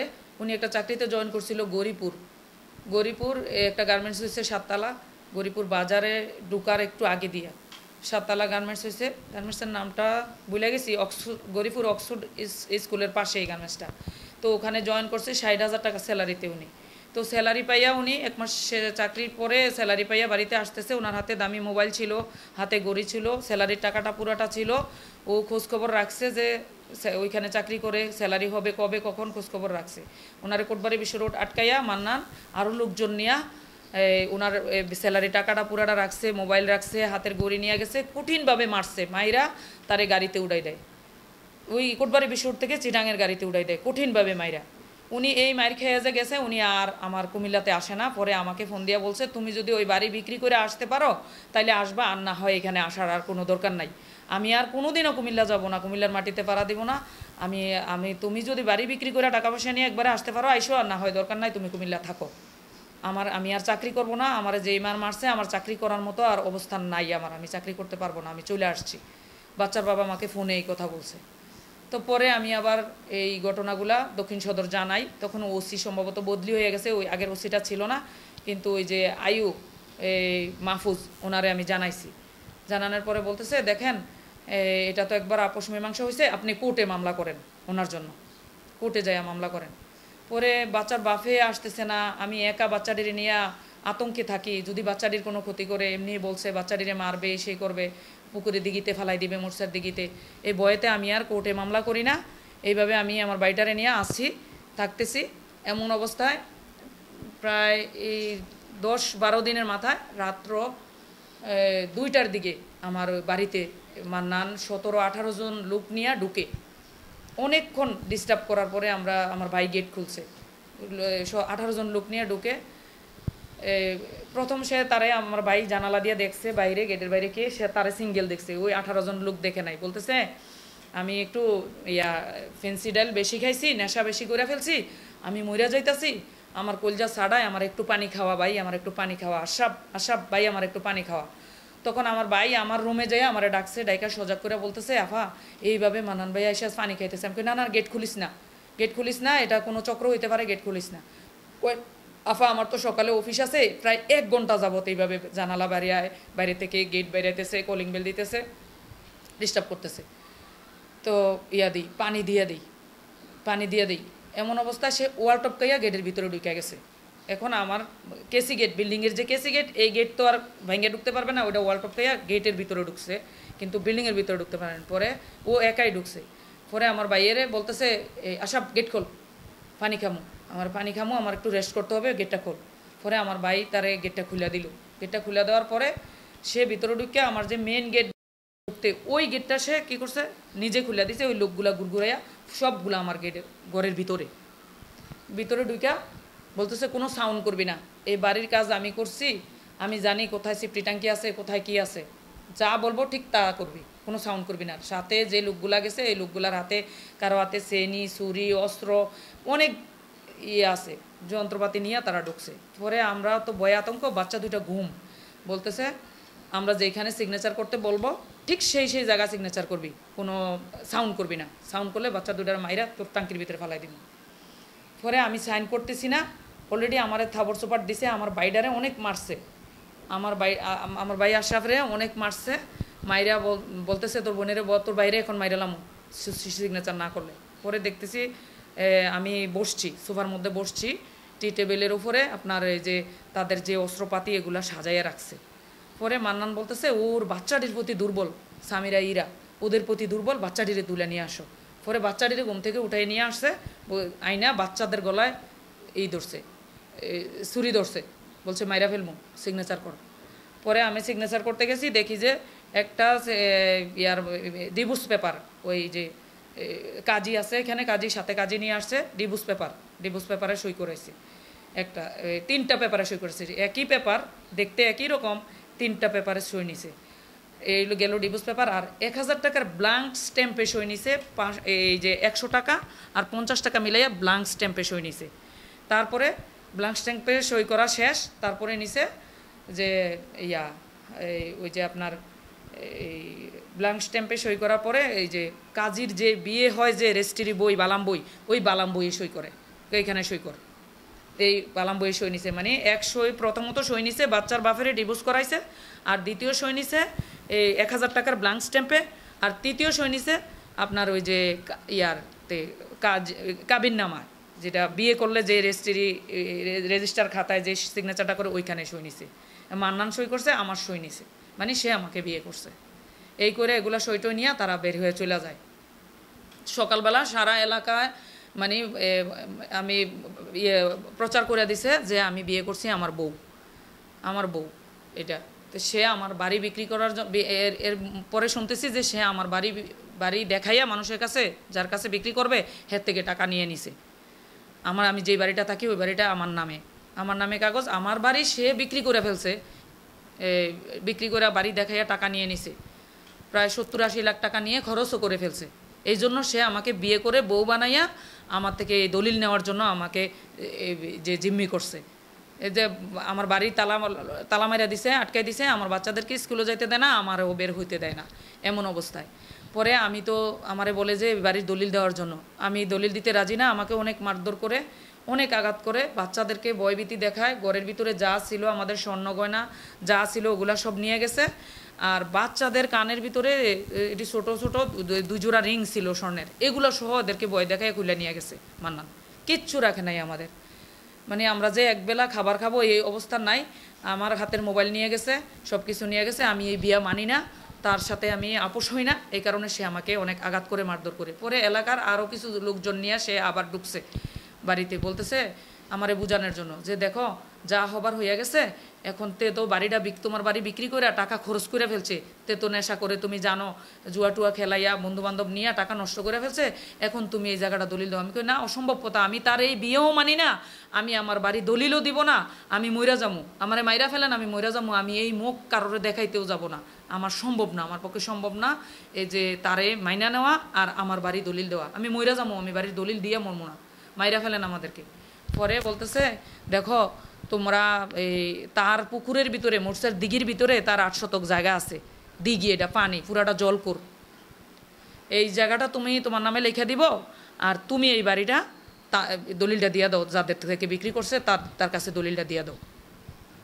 পরে আমি এই কথাটা যে কারোর সাথে শেয়ার করব বা পরামর্শ করব, আমি কুই করব আমি বুঝতে পারতেছি না, এইরকম একজন মানুষও আমি পাইতেছি না। পরে দারোয়ান ছিল এক পর্যায়ে, এই দারোয়ান ছিল আমার জানালা পাশে দাঁড়ানো ছিল, আমি ওনার হাতে বাটন সেট, উনি মোবাইলে কথা বলতেছে কোথায় দারোয়ানে, তো আমি জানালা দিয়ে এই গ্রিলের ফাঁকে দিয়ে থাবা মেরা দারোয়ানের মোবাইলটা নিয়ে নিছি, নিয়ে বাচ্চার বাবারে কল দিছি যে এই অবস্থা, আমাদের এই কন্ডিশনে রাখছে, মোবাইল টোবাইল নাই, যোগাযোগ ব্যবস্থা ভিন্ন। এখন এলাকার লোকজন আইসা বলতেছে তার নাকি জায়গা আছে এতটুকু, এই জায়গাটা আমার নামে দলিল দিবে, এখন তারা এই বাড়ির দলিলটা আমি দিয়ে দিতাম। তখন বাচ্চার বাপে বলে বাঁচার জন্য মানুষ অনেক কিছুই করে, তুমি দলিল নাও, যদি কোনো সুযোগ পাও বের হওয়ার তাহলে বাইরে হয়ে যাইও, আগে তুমি তোমার ওর জায়গাটা আগে দলিল, যদি পানি হলে পানি দলিল নাও, আর এই জায়গা দলিল দাও, তবে আগে ওর থেকে দলিলটা নিও, তারপরে তোমারটা দিও, এরকম বাচ্চার বাবা বললো। বলার পরে ওনার কথা মতো আমি মানে একটু নর্মাল হয়েছি যে ওই জায়গাটার কাগজ, ওই জায়গাটা আসলে পুকুরে যে 8 শতক জায়গা ওটা ওর আছে কিনা ওটা তো দেখতে হবে। এমনও হইতে পারে ও তো বাটপার, এক জায়গা 10 জনের কাছে বিক্রি করে, ওই পুরাই চিটার, এরা সবাই জানে যে ও বাটপার, এক জায়গা 10 জনের কাছে বিক্রি করে, একজনের দলিল দেওয়ার 1 দিন আগে 2 দিন আগে আরেকজনের দেয়, দিয়ে আবার আরেকজনের দলিল দেয়, এই ধরনের মামলা ওর নামে আছে, প্রতারণার মামলা, ও এতটাই খারাপ। তো পরে আমাকে যারা প্রস্তাব নিয়ে আসছে ইয়ার জন্য, আমার বাড়ির দলিল দেওয়ার জন্য, তখন আমি তাদেরকে বললাম যে এই জায়গা এর নামে আছে কিনা এটা তো আমি জানি না, ও তো আমি শুনছি যে এক জায়গা 2-3 জনের কাছে বিক্রি করে। তখন এরা বলল যে ঠিক আছে তাইলে তুমি করো, এই চলো তুমি ভূমি অফিসে চলো, যাইয়া দেখো যে তোমার আছে কিনা, এর জায়গাটা সঠিক আছে কিনা, এর নামে আছে কিনা। নিয়ে গেল আমারে বাড়িতে, ঘর থেকে বাসা থেকে বের করে গাড়িতে উঠাইছে, আমারে বের হতে মানে কোথাও ডানে বামে যাওয়ার কোনো সুযোগ নাই, গাড়িতে উঠাইছে, উঠাই সোজা আপনার জাগরজুলি বিশ্ব রোড ভূমি অফিসে নিয়ে গেল। যাইয়া ওখানে বালাম বই চেক করে দেখলাম যে হ্যাঁ 8 শতক জায়গা হের নামে আছে, 8 শতক 25 সেন্ট, 550 দাগে আছে 25 সেন্ট জায়গা তার নামে, আর 555 দাগে আছে 8 শতক জায়গা। তো 2টা জায়গা তার নামে আছে, আর বাকি জায়গাটা ও বিক্রি করে ফেলছে, ওইটার খতিয়ান হয়েছে খোকন মিয়া নামে, খোকনের নামে, খোকনের কাছে বিক্রি করে ফেলছে। এই দাগে জায়গা ছিল 2 দাগে মিলা 550, 555 দাগে মিলাইয়া 12.5% জায়গা ছিল মান্নানের নামে, তার থেকে 425 সেন্ট জায়গা খোকনের কাছে বিক্রি করছে, আর 825 সেন্ট জায়গা আছে তার ব্যালেন্স আছে, এটা আমি নিজে চোখে দেখছি। দেখার পর রেজিস্ট্রি অফিসে যায় তালাশি দিতে আমি বলছি যে রেজিস্ট্রি অফিসে যায় তালাশি দেওয়ার জন্য। পরে রেজিস্ট্রি অফিসে যায় তালাশি দিয়ে দেখছি যে না কোনো দলিল হয় নাই, এই 2 বছরের তালাশি দিয়ে দেখছি কোনো দলিল হয় নাই, এরকম কোনো দলিল দেয় নাই। পরে আমি বলতেছি আমি তো তার বিয়েটা মানি না, এটা তো কোনো বিয়ে না। সে যে সবার কাছে বউ বউ বলে প্রচার করতেছে আমারে বিয়ে করছে, এটা তো কোনো বিয়ে না, এটা তো বিয়ে হয় না, এটা বিয়ে না। বলতেছে তাহলে কিভাবে হইলে বিয়ে হয়? এবার মান্নান বলতেছে আমি কোর্টে বিয়ে করবো, 10 লাখ টাকা কাবিন দিয়া আমি কোর্ট ম্যারেজ করবো, কোর্টে বিয়ে হবে। পরে সে কোর্টে 10 লক্ষ টাকা কাবিন দিয়া বাচ্চা দুইটারে মাইনা নিয়ে কোর্ট এফিডেভিট দিয়া বিয়ে সম্পন্ন করে 10 লক্ষ টাকা কাবিন দিয়া। তারপরেও আমি মানে সন্তুষ্ট না, তারে আমি এই বিয়েতে আমি সন্তুষ্ট না। পরে সে আবার ওই যে কোর্টে যাদের মাধ্যমে বিয়ে হয়েছে, এই যে অ্যাডভোকেট টিপু হয়েছে ভেন্ডার, ও তারপরে আরও ওর সাথে যে হুজুরে বিয়ে পড়াইছে ওই হুজুর, এদেরকে সহ আবার বাড়িতে নিয়ে আসছে আইনা। আবার সমাজের কত 20-30 জন লোক রাইকে আবার বিয়ে করছে। সে 3বার করছে বিয়ে আমাকে, মানে আমি তারে মেনে নিই না দেখে 3বার বিয়ে করছে। বিয়ে করে তারপরও সে আমার বাড়িটা আমার থেকে দলিল নিবে নেওয়ার জন্য সে এগুলা করছে। তো পরে আমি এক পর্যায়ে রাজি হয়েছি যে ঠিক আছে, আমি এই আমারে আগে ওইটা পুকুরের জায়গাটা আমারে আগে লিখে দিতে হইব, তারপরে আমি আমার জয়পুরের জায়গা লিখে দিব। তো এখানে সদর সাব রেজিস্ট্রার আমার যে বাড়িটা এটা হচ্ছে দক্ষিণ সদরে, আর ওর যে জায়গাটা এটা হচ্ছে আদর্শ সদর মানে কোতোয়ালি থানায়, আর আমারটা হচ্ছে সদর দক্ষিণ থানায়। তো দুইটা সাব রেজিস্ট্রার অফিস দুই জায়গায়, 2 থানায়। তো পরে ও আমাকে গাড়িতে উঠাইয়া এটা হচ্ছে ডেটটা হচ্ছে 7/5/15 বিয়ে আপনার ওই যে বাড়ির দলিলটা যে তারিখে আমরা দিই হস্তান্তর করি ওইটা হচ্ছে 7/5/15 2015 সালে। তখন সে গাড়িতে উঠাইয়া আমারে দক্ষিণ সদর নিয়ে আসে আমার বাড়িটা আগে দলিল দেওয়ার জন্য। তখন আমি মানে খুব রাইগা গেছি যে তুই তো আমারে চিনবি না, আমরা 2-3 মা মেয়েরে গাড়ির চাকার নিচে ফালাই দিয়ে চলে যাবি। তারে মানে অনেক করছি আমি, এই দলিল আমি আগে দিব না, ওইটা আমার নামে হবে আগে, তারপরে আমি এটা দিব। তারপরে বলতেছে সাইদ ছিল এটার, আমার যে বাড়িটা এটা সাইদ কিনা সে আরেক জায়গায় বিক্রি করছে, যেই সাইদের থেকে আমি জায়গাটা কিনছিলাম সেই সাইদে আবার এই জায়গাটা কিনা অন্য জায়গা কেনা বেচা করে। এই সাইদরে আমি অবশ্যই নিষেধ করছিলাম যে মামা আপনি এই জায়গাটা কিনেন না, আমার এই বিপদে ফালাইয়েন না, এখন যদি ও পার্টি কাস্টমার না পায় তো করবে না। কিন্তু সাইদ এটা কিনা নিছে, কিন্তু টাকা 1 টাকা আমি দেখি নাই, 1 টাকার মুখ আমি দেখি নাই। এ টাকা কিনে নিছে, নিয়ে এখন দলিলে আমার থেকে নিতে পারলে হে বেঁচে গেছে, বাঁচছে। তো পরে আমি আমার দলিলটা আগে দেই না, পরে গাড়িতে উঠাইয়া সাইদরে বলতেছে দেখছস বাকি না তোর মামি আমার বিশ্বাস করে না, চল আগে আমরা যাই ওই সদর সাব রেজিস্ট্রারে যাই। পরে গাড়ি দিয়ে আমাকে সদর সাব রেজিস্ট্রারে নেয়, যাইয়া দেখি ওখানে একটা দানপত্র হেবা ঘোষণাপত্র দলিল লেখা রেডি, এগুলো পরিকল্পিত সব। পরে ও বুঝছে যে আমি বুঝবো না। পরে আমি দেখতেছি মুড়িয়ে এনে আমার হাতে দলিলটা দিছে, আমি দেখি উপরে লেখা হেবা ঘোষণাপত্র দলিল। পরে আমি স্টাম্প সহ দলিল এগুলো টাইন না সিরিয়া সব ফালাই দিছি যে আমার ওই বাড়িটা আমারে কেউ হেবা করে নাই, দান করে নাই, ভিক্ষা দেয় নাই, ওটা আমার সাবকালা দলিল ছিল আমার নামে, এটা সাবকালা হবে, না হয় আমি দলিল দিব না, আমি মইরা যাই। তখন আমার বুকে সাহস যে এখানে তো লোকজন আছে, পুলিশ আছে, সাব রেজিস্ট্রার অফিসে আমাকে মারলো ওইভাবে মারতে পারবে না। এই জন্য আমি জোরে গলায় কথা বললে ওগুলো স্টাম্প সিরা ফালাই দিছি। পরে সাবকালা দলিল প্রিন্ট আউট দিয়ে নিয়ে আসছে, বলতেছে আমরা স্বামী স্ত্রী, এখন যদি তুমি করো সাবকালা দলিল করো 5 লক্ষ টাকা যাবে দলিল খরচ। আমি বলছি 20 লক্ষ টাকা যাক, তারপরে এটা সাবকালা দলিল হবে, আমি দানপত্র হেবা ঘোষণাপত্র দলিল আমি নিব না। পরে আমি এগুলা ফালানোর পরে সাবকালা দলিল প্রিন্ট আউট দিয়ে নিয়ে আসছে, পরে এটা আমার নামে দলিল দিছে। দলিল হয়েছে আমার নামে এটা 8 শতক পুকুর। পরে এখান থেকে গাড়িতে উঠে আবার দক্ষিণ সদরে নিয়ে যাওয়ার পরে আমি আমার বাড়িটা দলিল দেওয়ার পরে বাড়িতে আসি। আমার বাড়িতে ওই যে বাড়িটা আমি বিক্রি করে ফেলছি ওই বাড়ির ভিতরে ঢুকার পরে তো নাই, কোনো ঘর নাই। এর বাড়ি ছিল, ঘর ছিল, যেটা দোতলা বিল্ডিং ছিল ওটা বিক্রি করে ফেলছে খোকনের কাছে, সে ভূমিহীন। তার ঘরে যে বউটা ছিল ওই বউটারে ডিভোর্স দিছে, এই বউটার তালাকনামা সহ আমার হাতে আইনা দিছে যে ওই বউ আমি ছাইরা দিছি, আমার ঘরে বউ নাই, মানে আমাকে রাজি করার জন্য। এই 2টা বাচ্চা সহ মাহিমুনা আসলে সারে নাই, এই যে এটা হচ্ছে যে কোর্টের মাধ্যমে একটা তালাকনামা শো করে আইনা আমার হাতে দিছে। ওই বউ আর বাচ্চা সে তার মার কাছে রাখছে, ওই কাশীনাথপুর একটা বাড়ি আছে তার মার বাড়ি, ওই বাড়িতে রাখছে। তো পরে আমি এই বাড়ি তো বিক্রি হয়ে গেছে, আমি থাকবো কোথায়? পরে তো পুকুর যে জায়গা আমি কিনছি ওটা ছিল পুকুর, তো এখন ওই পুকুরে তো ঘর দরজা করা লাগবে, তারপরে সে না আমি থাকতে পারবো। এখন আমি আমার ব্র্যাক ব্যাংকে সঞ্চয়পত্র করা টাকা ছিল আমার 8 লক্ষ টাকা, আর হচ্ছে যে আমার বাবার বাড়িতে ওই যে এই যে দানের উপরে যে টাকা লাগায় ওইখানে ছিল 12 লক্ষ টাকা। ওই 2টা টাকা একসাথে করে আমি এখানে পুকুরের ভিতরে বাড়ির কাজ ধরি, ভরাট করিয়া গাছ পাইলিং করে কাজ ধরি। এই কাজ করার পরে 1 মাস 24 দিনে ঘরের কাজটা কমপ্লিট কইরা আমি ওই ঘরের ভিতরে ঢুকি। আমার বাড়ি থেকে মালসামানা নিয়ে, আমার যে আগে যে বাড়ি ছিল ওই বাড়ি থেকে মালসামানা নিয়ে আমার এই নতুন ঘরে ঢোকার পরে এই মনে করেন শুরু হয়ে গেছে তার সাথে সে আমাকে নির্যাতন করা। মানে এই যে বাড়িটা আমার যে বাড়ি, ওই বাড়ির টাকা খাওয়া শেষ, ভোগ করা শেষ, ওই টাকা আমি 1 টাকাও 2 চোখে দেখি নাই। আমার আগে টাকা ছিল, আমি যখন আমার আগে সংসারে থাকতে যে টাকা ছিল ব্র্যাক ব্যাংকে সঞ্চয়পত্র করা, ওই টাকা ভাঙছি। আর হচ্ছে 12 লক্ষ টাকা আমাদের এলাকায় ছিল আমার, ওই টাকা আনছি আইনা আমি বাড়ি একতলা কাজটা কমপ্লিট করছি।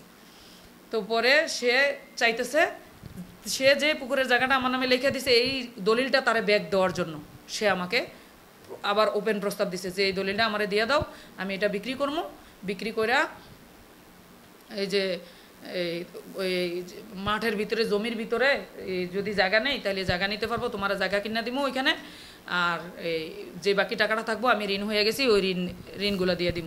তখন আমি ওই জায়গা বিক্রি করতেও রাজি হই না, দলিল ফেরত দিতেও রাজি হই না। না হয় সে আমারে কঠিনভাবে মারধর করে, কঠিনভাবে মারার পরে তার বিরুদ্ধে মামলা হয় নারী শিশু 817/2015। এই মামলা সে কাস্টডি করে 1 মাস 18 দিন কাস্টডি করে 12 কন্ডিশনাল জামিনে বাইর হয়েছে। সে আর নেশা টেশা করবে না, মারধর করবে না, সুন্দরভাবে সংসার করবে কইরা সে জামিনে আসে। জামিনে আইসা সে আবারও প্রায় 1-1.5 মাসের মাথায় আমার একটা এর ভিতরে আবার জামিনে আসার পরে সে কি কইরা খাবে, সে আমার কাছ থেকে টাকা চায় যে আমি তারে কিছু একটা করে দেওয়ার জন্য টাকা চাইতেছে। তা আমি বলছি আমার কাছে তো কোনো টাকা নাই। তাইলে জায়গা বাড়ি বিক্রি করে এলাম ওইটা, এরকম করে বাড়ির পার্টি আনে, পার্টি যায় আসে, কিন্তু আমি তো দলিল দিব না, বাড়ি বিক্রি করব না, করলে আমি আমার এই বাচ্চা দুটা নিয়ে আমি কোথায় থাকবো, আমার তো সব ও শেষ করে দিল, আমি বাড়ি বিক্রি করব না। এমন অবস্থায় সে আবারও আমাকে মারধর করে। এ বিষয়ে একটা মামলা হয়, এটা হচ্ছে জিয়ার মামলা, এই যে কোতোয়ালি থানায় মামলা হয়।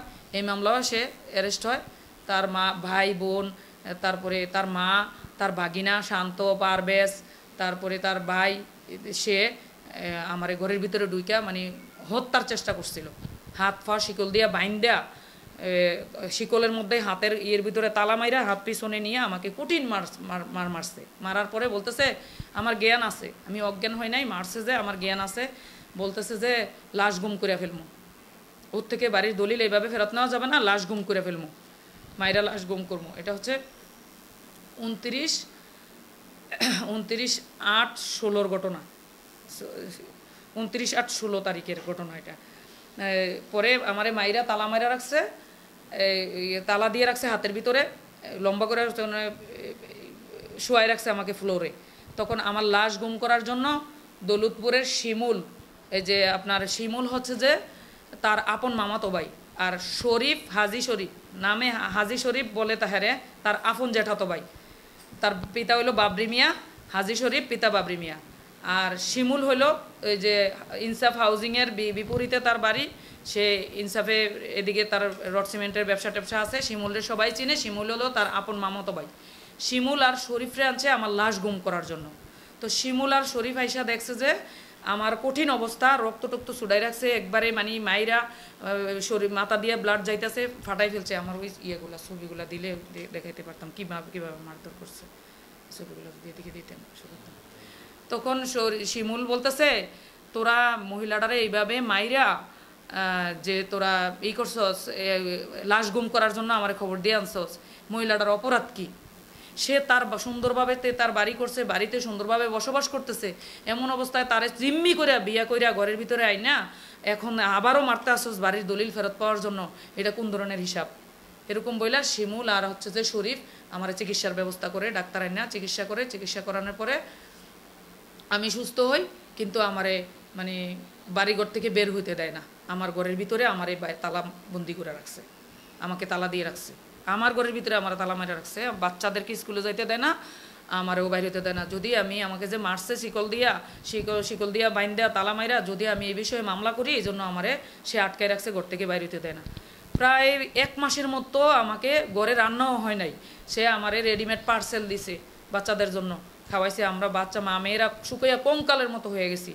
আমরা মানে এই টেনশনে কখন আমরা মাইরা ফেলে এই ভয়ে। সে রাত্র 2:30-3টা বাজে বন্ধু বান্ধব নিয়ে ঘরের ভিতরে ঢুকে, বাচ্চাগুলো ছোটো দেখলে বাচ্চারা ভয় পায়। আর হচ্ছে যে আমার তো টেনশনে খাবার দাবার যায় না, কোনটা কি করে ফেলে আমার কিনা জীবনে মাইরে ফেলে, এমন অবস্থায় যোগাযোগ বিচ্ছিন্ন, কেউ নাই। পরে এই তালা দেওয়া অবস্থায় আমার বড় বোন আসে চক্ষু হসপিটালে বড় বোনের ছেলেরে ডাক্তার দেখানোর জন্য। তখন বড় বোন বলতেছে যে ওরা আর কোনো ফোন নাই, যোগাযোগ নাই, শুনলাম মন্নাইনাই নিয়ে গেছে বাড়িঘর বিক্রি করে, ওর মন্নাইনাই বিয়া করে নিয়ে গেছে, এখন কই আছে একটু যাই। এবার আমার বড় বোনের ছেলেরে নিয়ে আসছে আমার বাসায়। সে বাড়ির সামনে চা দোকানের মধ্যে বসা ছিল। সে আমার বড় বোনের সিনজি থেকে নামতেছে দেখে দূরেই আসছে, আইসা তালা খুলে দিছে। তালা খুলে দিয়া বলতেছে ফাতেমা সালমানের মা আসছে, সালমান আসছে, সালমানের কাছে এই ধরনের মারামারি ধরাধরি এই ধরনের কোনো কথা যেন না বলো, কিচ্ছু বলবা না। এরপর সালমানের মা ঘরে ঢুকে আসছে, এবার তালা মেরে দিছে। সালমানের মারে আমার 2 মেয়েরে সব তালা মেরে দিছে। তালা মেরে দিয়া যখন রাত্র যে আপনার প্রায় 9টা 9:30 দিকে তারা মানে শান্ত, মান্নান, শামীম, তারপরে হচ্ছে পারভেজ, রাব্বি, এরকম তার ভাগিনাগুলা বা তার বোনের ঘরের ভাগিনা। শান্ত, শামীম হইলো তার বোনের বড় আনুর তার ছোট বোনের ঘরের ভাগিনা, আনুর ছেলে। আর পারভেজ হইলো তার বড় বোনের ছেলে, মনু আর ছেলে হইলো পারভেজ। তারারে নিয়ে সবার হাতে অস্ত্র, চেনি টেনি এরমন অবস্থা নিয়ে ঢুকছে। ডুইকা আমার বাগিনা বলতেছে আমনে যারে বিয়ে করে নিয়ে আসছেন, আমার বোন আর বাগিনা বলতেছে তারে নিয়ে আপনি থাকেন, তারে মারেন কাটেন যা করেন, এই বাচ্চাটি বয়েতে কঙ্কাল হয়ে গেছে, বাচ্চাটির দিয়ে দেন, আমরা বাচ্চা নিয়ে চলে যাই। এই কথা বলাতে আমার বাগিনারে কঠিন মারছে, আমার বোনেরে মারছে, আমারে মারছে, বাচ্চাগুলারে মারছে, মাইরা আমার বাগিনারে মাইরা অজ্ঞান করে ফেলছে ঘরের ভিতরে। এমন অবস্থায় আমার বাগিনারে বাথরুমে ধরাধরি করে নিয়ে গেছে।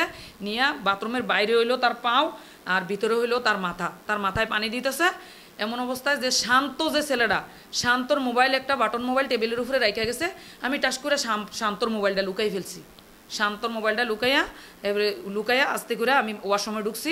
ঢুইকা তার ফোন দিছি আমার ছোটো ভাইরে, যে ওই যে আশরাফ আমার সাথে যে থাকতো, বলতেছে আশরাফ তুই কই? আফা আমি টমসুমগিরিস, আমি আসতেছি আপনার বাসায়।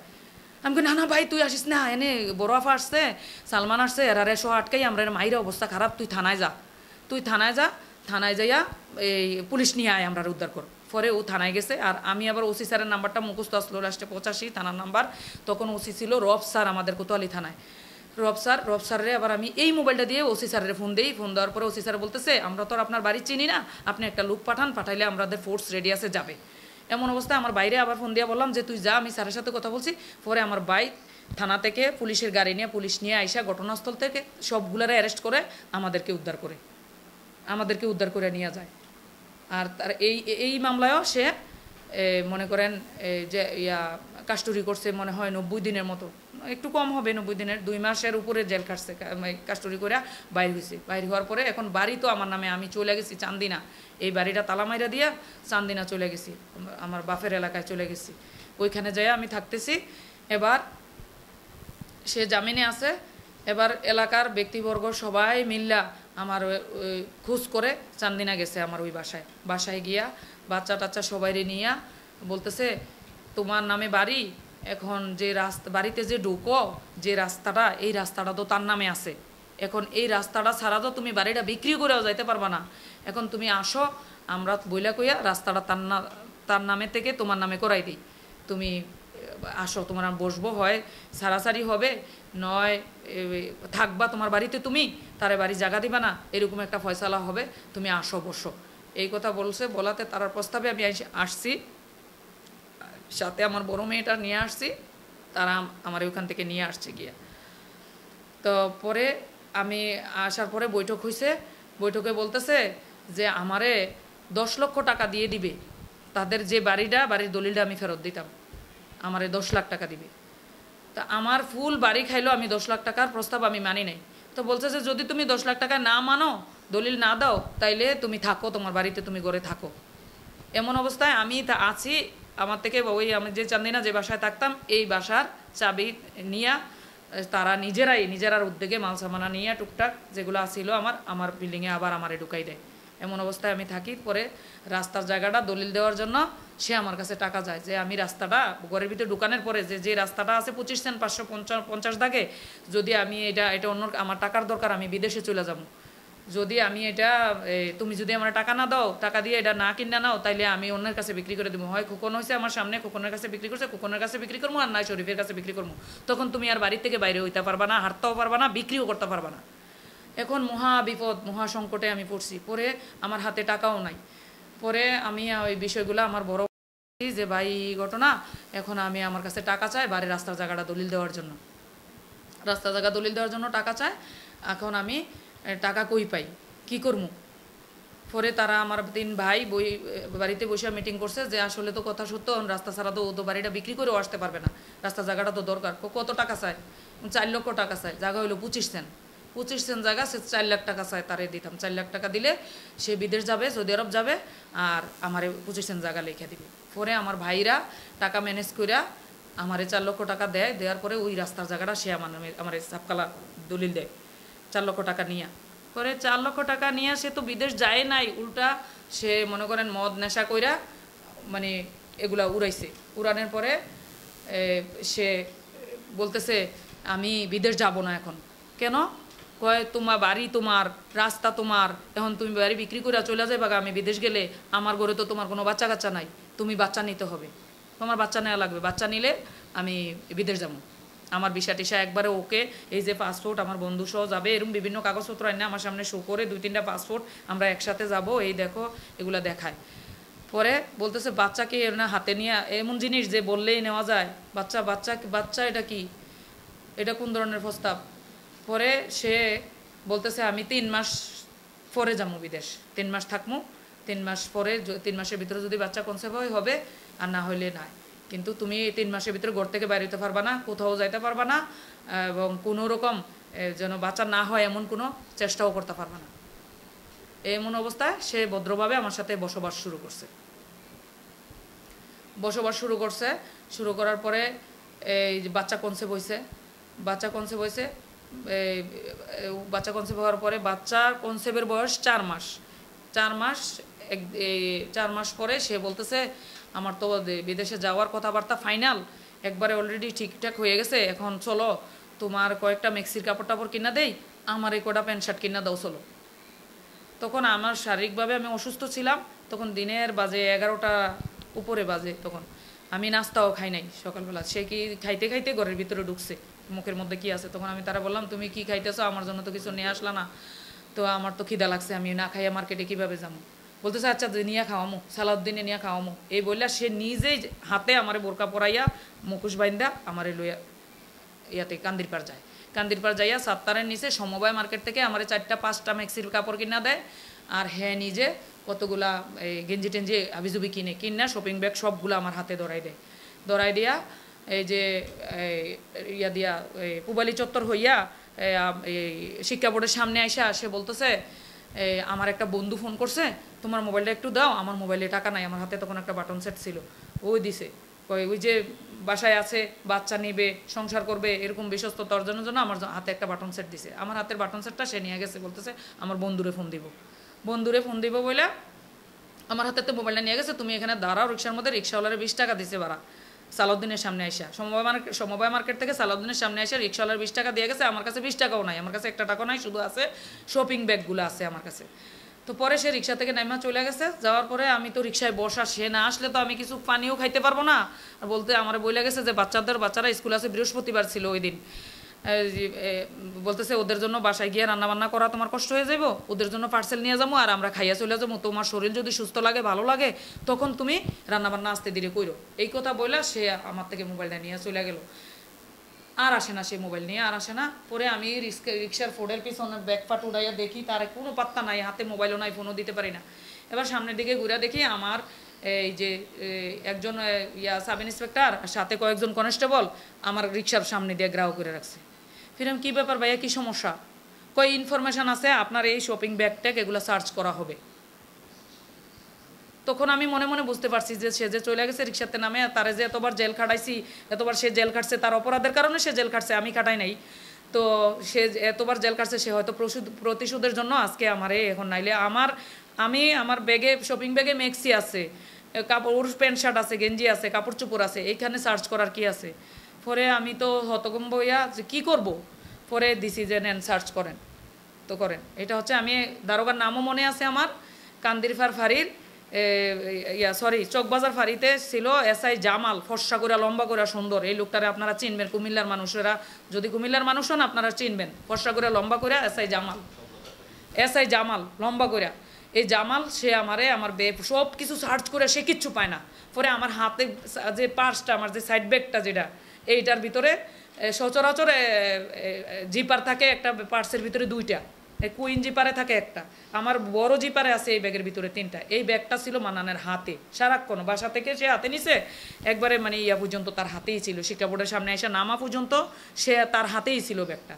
পরে সে যখন মোবাইল নিয়ে আমার কাছ থেকে নাইমা যায়, তখন সেই ব্যাগটা আমার হাতে দেয়, সবগুলো আমারে দিয়ে বলতেছে আমি আসতেছি, আমার বন্ধু একটা ফোন করছে, টাওয়ারের সামনে চলে গেল।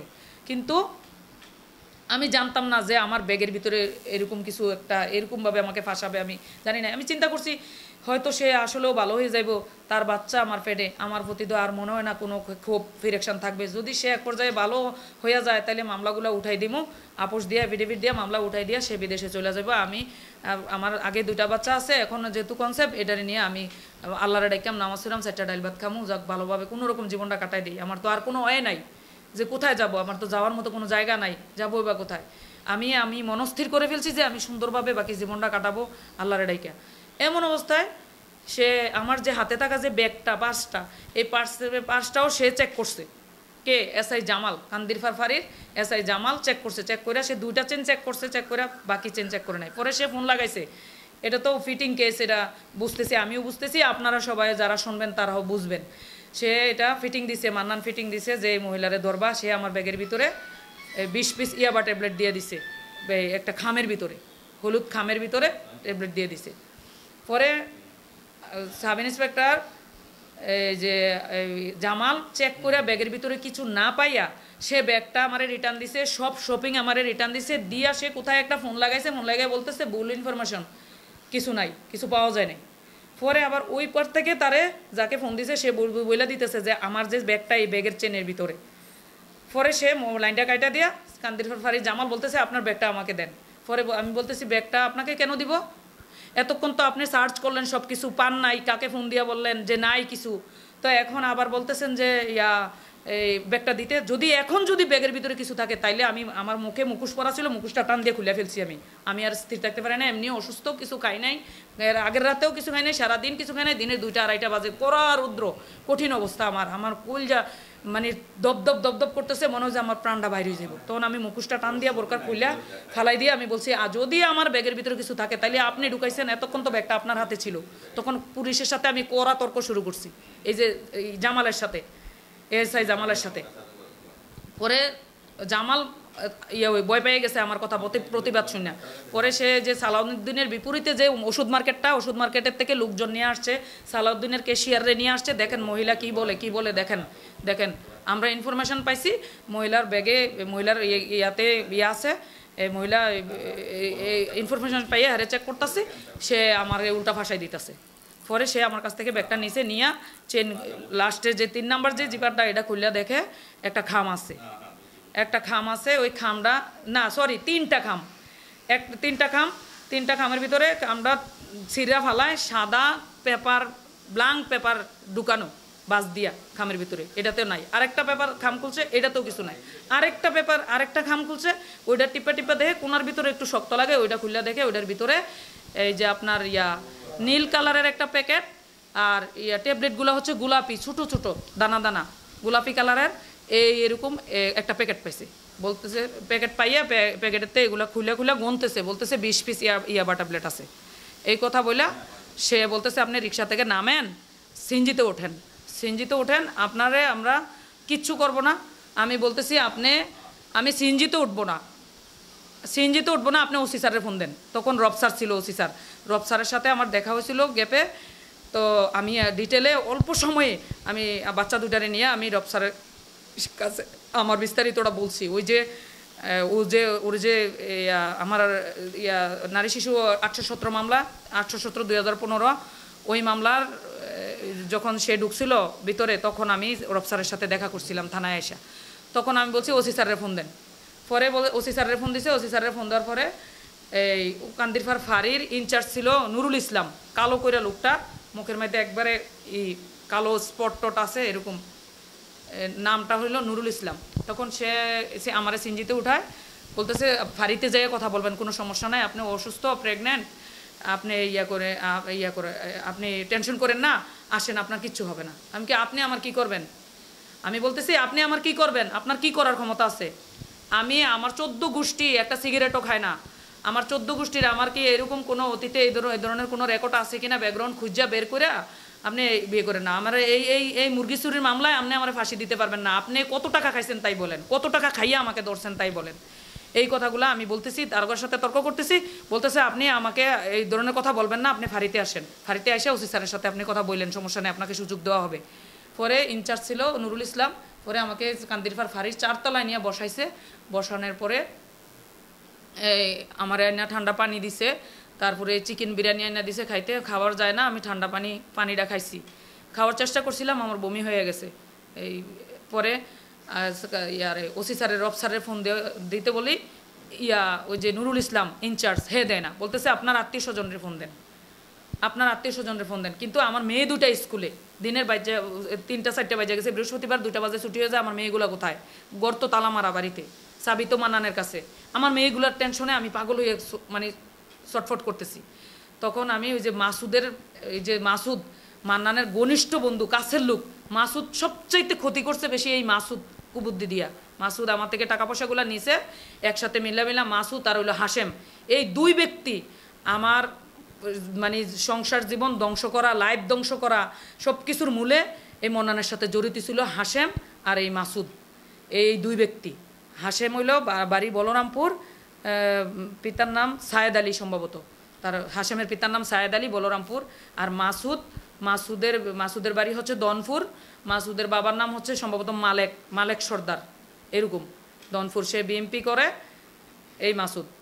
তারপরে আমি মাসুদের সাথে ঘনিষ্ঠ চলাফেরা ছিল, সে বিদায় এই মাসুদের নাম্বার মান্নানেরও মুখস্থ ছিল, সবসময় মুখস্থ মারতো। তো শুনতে শুনতে মাসুদের নাম্বারটা আমার নিজেরও মুখস্থ হয়ে গেছে, 01711107250। তখন আমার এই নাম্বারটাই মেমোরিতে আছে, আর কোনো নাম্বার মেমোরিতে নাই। মান্নানের ফোন দিছি, ইনচার্জের নাম্বার দিয়া, নুরুল ইসলাম কান্দিরপাড় ফাঁড়ি ইনচার্জের নাম্বার দিয়া, বলতেছে যে মানে সে আমাকে চিনেই না। কোথায়? আমি তো ঢাকা, আজকে 3 মাস, তোমারে কই পামু আমি? এই সেই বাজে বক্কর কথাবার্তা কয়। আচ্ছা বাদ দিলাম, মান্নানের ফোন দেওয়া, সে উল্টাপাল্টা কথাবার্তা বলে। পরে মাসুদরে ফোন দিলাম, মাসুদরে বলতেছি ভাই আমার মাইয়াডি স্কুলের ভিতরে আছে, বাড়ি তালা মারে দেওয়া, এখন তে দো আমারে এইভাবে ইয়াবা ট্যাবলেট দিয়া ধরাই দিয়া চলে গেছে। এখন যদি আমার মাইয়াডির কোনো ক্ষতি করে, মাইয়াডিরে কোনো কারণে বিক্রি টিক্রি করে দেয়, বা এডিরে মাইরা টেরালায় কোনো ক্ষতি করে, ভাই আমার মেয়েডিরে বাসা, কোথায় আসিস তুই? কয় আমি স্কুলের সামনে আসি। তার মানে এই ঘটনার সাথে মাসুদও জড়িত ছিল, মাসুদ জানতো।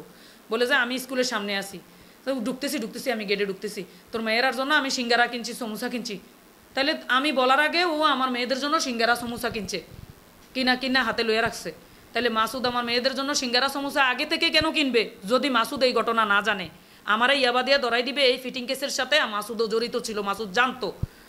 তো আপনারা আমার কথা শুনেই বুঝতে পারতেছেন আসলে মাসুদ জড়িত ছিল কি না। আচ্ছা যাই হোক, পরে মাসুদরে স্কুলের ভিতরে যাইয়া মেয়েরা বসা, বেঞ্চের মধ্যে একলা বসা, হেডমাস্টার আছে ভিতরে, 2-1টা ম্যাডাম আছে ভিতরে, স্কুল ছুটি হয়ে গেছে। তো পরে হেডমাস্টারের কাছে সামিরাইরা যাইয়া বলতেছে যে এরকম আমার বাড়িতে, আমরা স্কুলের থেকে বাড়িতে গেছিলাম, গড় তালা মারা, আমরা তো যাইতে পারতেছি না, আম্মুরও পাইতেছি না, আম্মুর মোবাইলেও পাই না। পরে মাসুদে যাইয়া মাসুদরে বলছি যে আমার মেয়েগুলারে দে, মাসুদের নাম্বারে। মাসুদে মেয়েদের সাথে কথা বলাতে মাসুদের নাম্বারটা মোবাইল দিছে, তখন ওদের সাথে কথা বলছি যে তোমরা টেনশন করো না, যে মাসুদ সিঙ্গারা সমোসা দিছে, এগুলা খাও, পানি খাও, আর আম্মুরে এই যে এই কান্দিরপাড় ফাঁড়ির মধ্যে তোমরা আসো, আম্মু কান্দিরপাড় ফাঁড়ির মধ্যে আসি। তোমার আলিয়া সাহেব মামারে ফোন দিছি, এর ভিতরে আমি আবার আমার ভাইয়েরে ফোন দিছি, ছোটো ভাই কুমিল্লা এফিজেডে কাদেনা গ্রুপে চাকরি করে, ওই দারোগার নাম্বার দিয়ে আমি আবার ইয়ারে ফোন দিছি, আমার বাইরে ফোন দিছি যে এই ঘটনা আমারে করছে, তখন আলী আশরাফ আমার ভাই স্কুলে দৌড়ে গেছে বাগনিরার জন্য, গিয়া এই বাগনিরারে নিয়ে কান্দিরফার ফাঁড়ির মধ্যে উঠছে, কান্দিরফার ফাঁড়ির মধ্যে উঠছে। উঠার পরে তারপরে আমরা ওসির সাথে কথা বলতে দেয় না, কান্দিরফার ফাঁড়ির মধ্যে ওরা গেছে। যাওয়ার পরে মেয়েগুলা স্কুলের ড্রেস পরা, কাঁধে ব্যাগ, মানে গ্যাস টেস পরা, ওরা কঠিন অবস্থা। আমিও অসুস্থ, আমার বাচ্চা পেটে, আমি অসুস্থ, আমারও কঠিন অবস্থা। এমন অবস্থায় তাদেরকে বলতেছি, ওই যে আমার বাইরে পাইছে গার্ডিয়ান, এবার কান্দিরফার ফাঁড়ির আয়ু যে নুরুল ইসলাম, সে আমার ভাইয়ের সাথে কন্ট্যাক্ট করে যে টাকা দিতে হবে 1 লাখ, দিলে সারা দিমু, এরকম বলে। আমি বলতেছি 1 লাখ না, 5 লাখ লাগলে 5 লাখ দিমু, যদি ওসি স্যার বলে, আমি যদি এই অপরাধের সাথে যুক্ত হই। আপনারা আপনাদের কাজ আগান, আমি আমার ওসি স্যার সাথে কথা বলতে দেন। পরে সে সিনজিতে কইরা আমার ভাই, আমার বাচ্চা 2টা আমাকে থানায় নিয়ে গেল। ওসি স্যার দেখে বলতেছে, আরে কি করছেন আপনি, এটা ভদ্র ফ্যামিলির মেয়ে, শিক্ষিত মেয়ে, এর কেন ধরছেন, এর স্বামী এগুলোর সাথে যুক্ত, আরে বাসায় দিয়ে আসেন নিয়া যান দূরে। পরে এই যে 20 পিস ইয়াবা ট্যাবলেট মান্নানের নামে নুরুল ইসলাম কান্দিরফার ফাঁড়ির, এইটা কি লেখলো, কি একটা লেখলো, লেখা এটা জমা রাখলো, আর আমারে কান্দিরফার ফাঁড়ি থেকে, আরে সরি থানা থেকে তাদের নিজস্ব গাড়ি করে আমারে আইনা আমার বাসায় দিয়া, ওই যে এসআই জামাল আমার কাছে মাপ চাইলো, ক্ষমা চাইলো, যে আফা আমরা জানতাম না এটা, এই যে ফিটিং কেস বা কি এই উমুক তুমুক, এটা আপনারা ধরাই দিছে, ফাঁসাই দিছে, আমরা জানতাম না, আমার আল্লাহর রাস্তায় মাফ করে দিয়েন। কান্দিরফার ফাঁড়ির জামাল মাপ টাপ চাইয়া আমার বাড়ির ঘরের ভিতরে দিয়ে আসে। এই যে মান্নান গেল আমার ইয়াবা ট্যাবলেট দিয়ে ধরাই দিয়া, আমি বাসায় গেলাম এখান থেকে উদ্ধার হইয়া, সে আমার বাচ্চার বয়স যখন, তখন যে মামলাগুলো তার নামে ছিল, নারী শিশু 817, তারপরে জিয়ার মাল্লা 331, এগুলা সবগুলা মামলায় ওয়ারেন্ট হয়ে রয়েছে। আর যে 20 পিস ইয়াবা ট্যাবলেট আমার ব্যাগে দিছে, এই 20 পিস ইয়াবা মান্নানের নামে এন্ট্রি হয়েছে।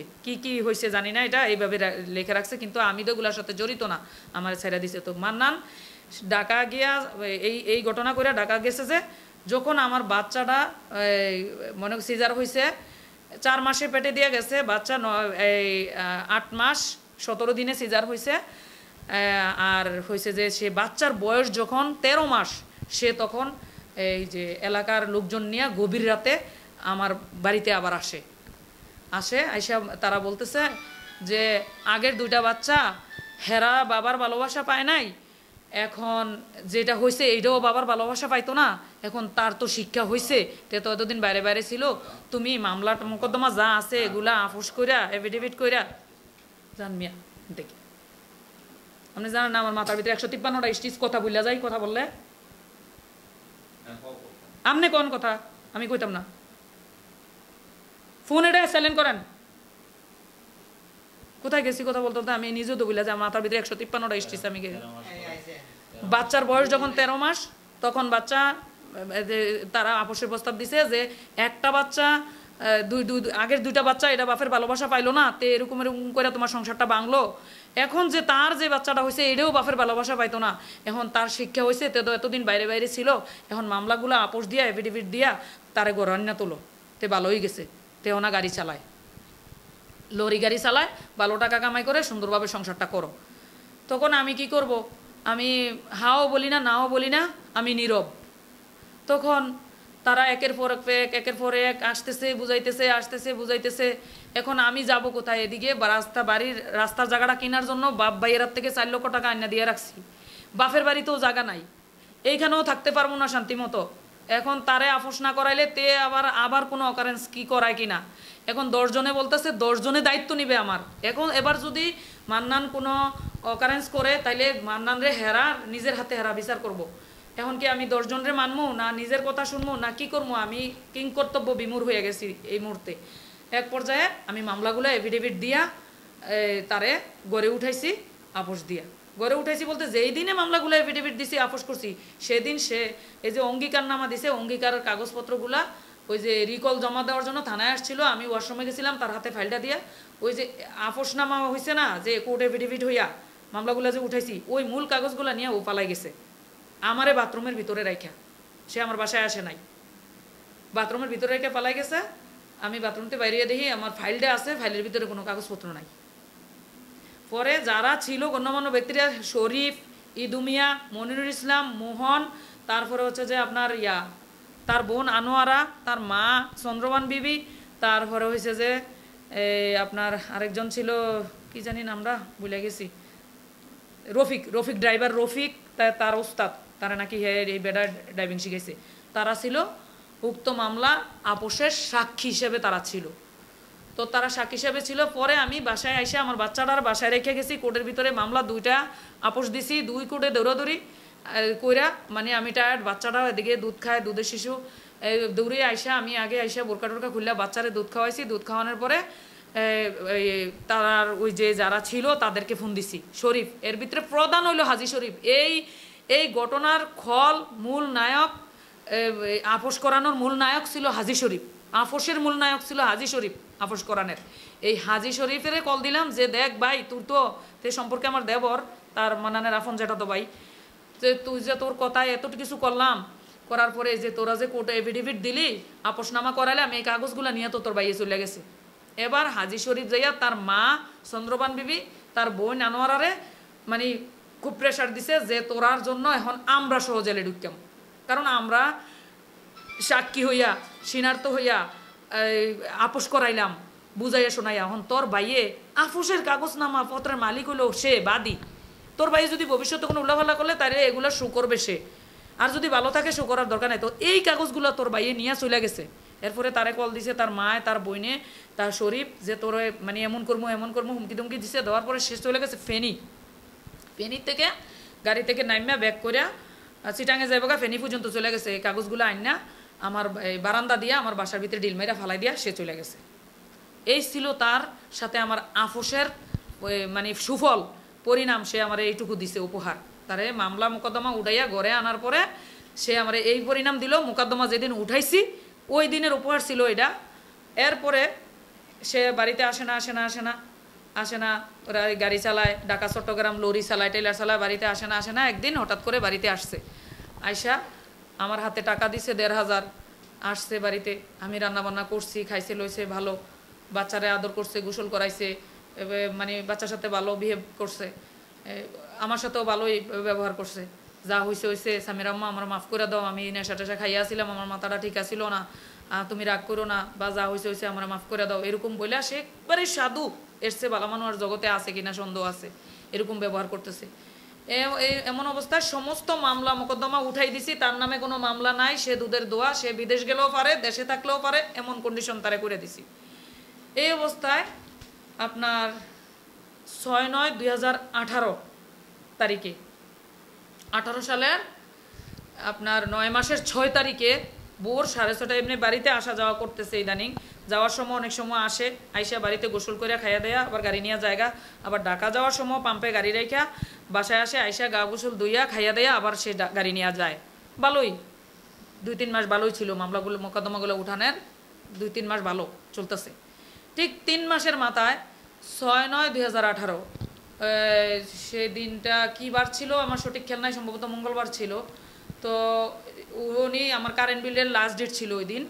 তো সে বলতেছে যে তো কারেন্ট বিলের টাকাটা তুমি বিশ্ব রোড থেকে এসে নিয়ে যাও, আমি যদি বাসায় যাই লেট হবে, আমি 10 গাড়ি পিছনে পড়ে যাবো, আমি আবার 10 গাড়ি পরে আমার গাড়িটা আনলোড হবে, আমার আসতে লেট হবে, তুমি একটু কষ্ট করে আসো। আমার এই কথাগুলো একটু আপনারা মনোযোগ সহকারে শুনবেন, এগুলো গুরুত্বপূর্ণ কথা। 6/9/2018 ঘটনাটা। পরে আমি কোটবাড়ি বিশ্ব রোড যাই, তার গাড়ির হেল্পার হয়েছে তার ভাগিনা শান্ত, আর সে হয়েছে ড্রাইভার। পরে আমি বাংলা পাম্পে, কোটবাড়ি বিশ্ব রোড বাংলা পাম্পে গাড়িটা রাখা, আমি বাচ্চাটা আমি একলা গেলে তো সকালবেলা কেমন একটা দেখায় মানুষে, এই এলাকা ভালো না, এলাকাটা খারাপ, বাবা মেয়ে কথা বললেও যদি না চিনে যে এটা তার বাবা, তাও তারা মন্তব্য করে। আপন মায়ের পেটের ভাইয়ের সাথে তারা কথা বললেও তারা মন্তব্য করে। এলাকাটা এত একটা নোংরা নগণ্য এলাকায় বসবাস করি আমি, মানুষগুলো এতটা নগণ্য। তখন আমি ভাবলাম এত ভোরবেলা আমি যাব একা, যদি কেউ কিছু মন্তব্য করবে যে মহিলারা এত সকাল কোথায় গেল, আবার আসার সময় দেখলে বলো কোথা থেকে আসলো এত সকালে।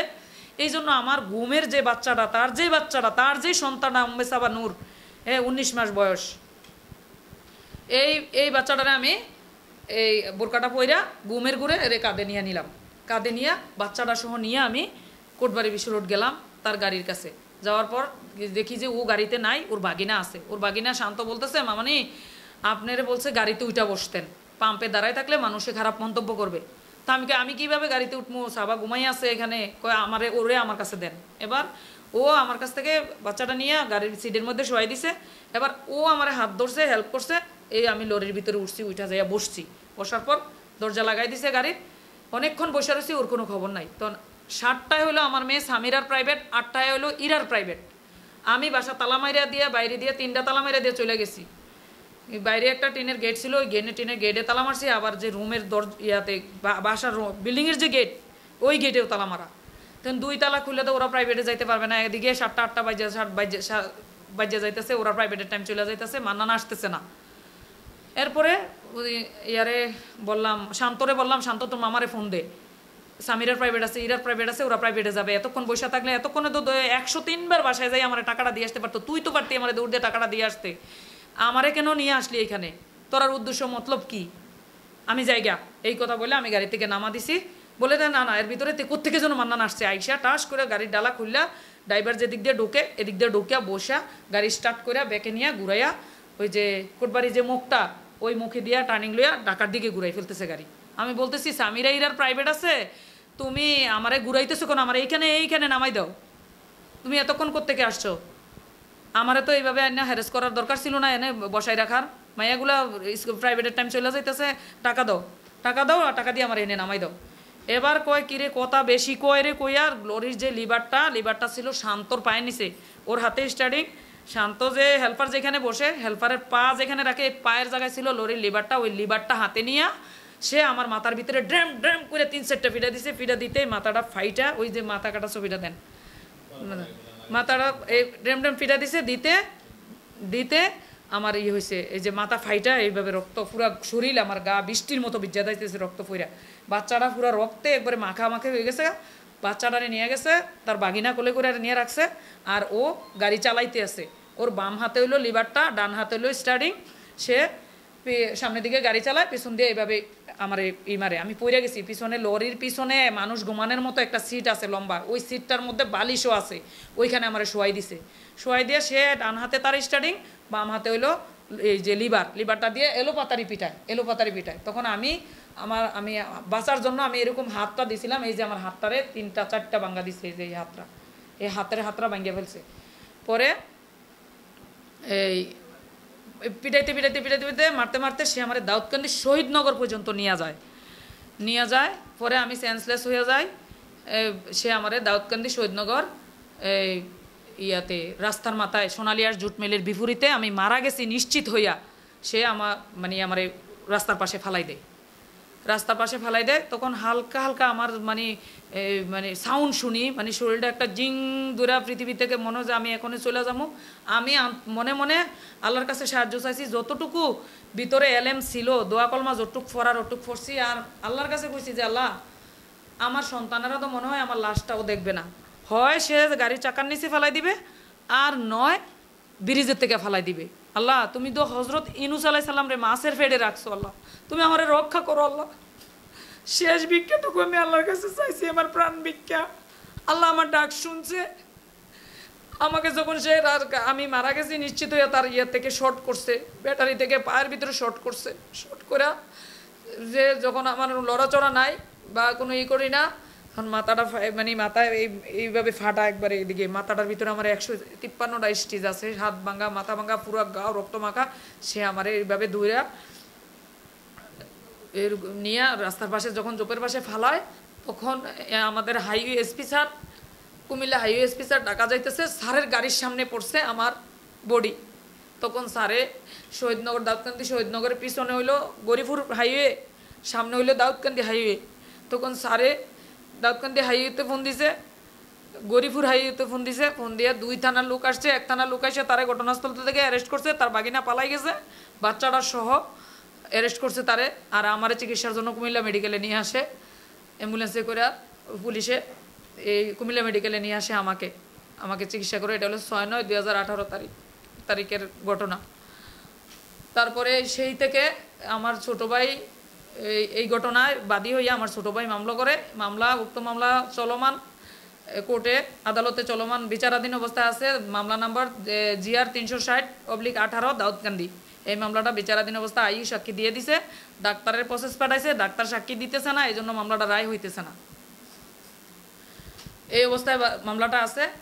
এই সেই 18 থেকে আমি আর তারে আর বাড়ি ঘরে যাই, আমি সুস্থ হইয়া মোটামুটি সুস্থ হওয়ার পর আমি এইখানে একটু ঘটনা আছে, মর্মান্তিক ঘটনা আছে। আমি যখন মেডিকেলে আসি এইভাবে মারের পরে আমাকে আমার এই কন্ডিশনে আমাকে ঠিক 2.5 দিনের মাথায় মনে হয় 3 দিন পুরা রাখে নাই, আমাকে রিলিজ করে দেয়। তাদের স্টাফ আছে, কিছু ওই মেডিকেল স্টাফ আছে, তাদের রিলেটিভ, এদের মাধ্যমে আমার দ্রুত রিলিজ করাই দেয়। 2.5 দিনের মাথায় আমাকে রিলিজ করে বাসায় পাঠায়।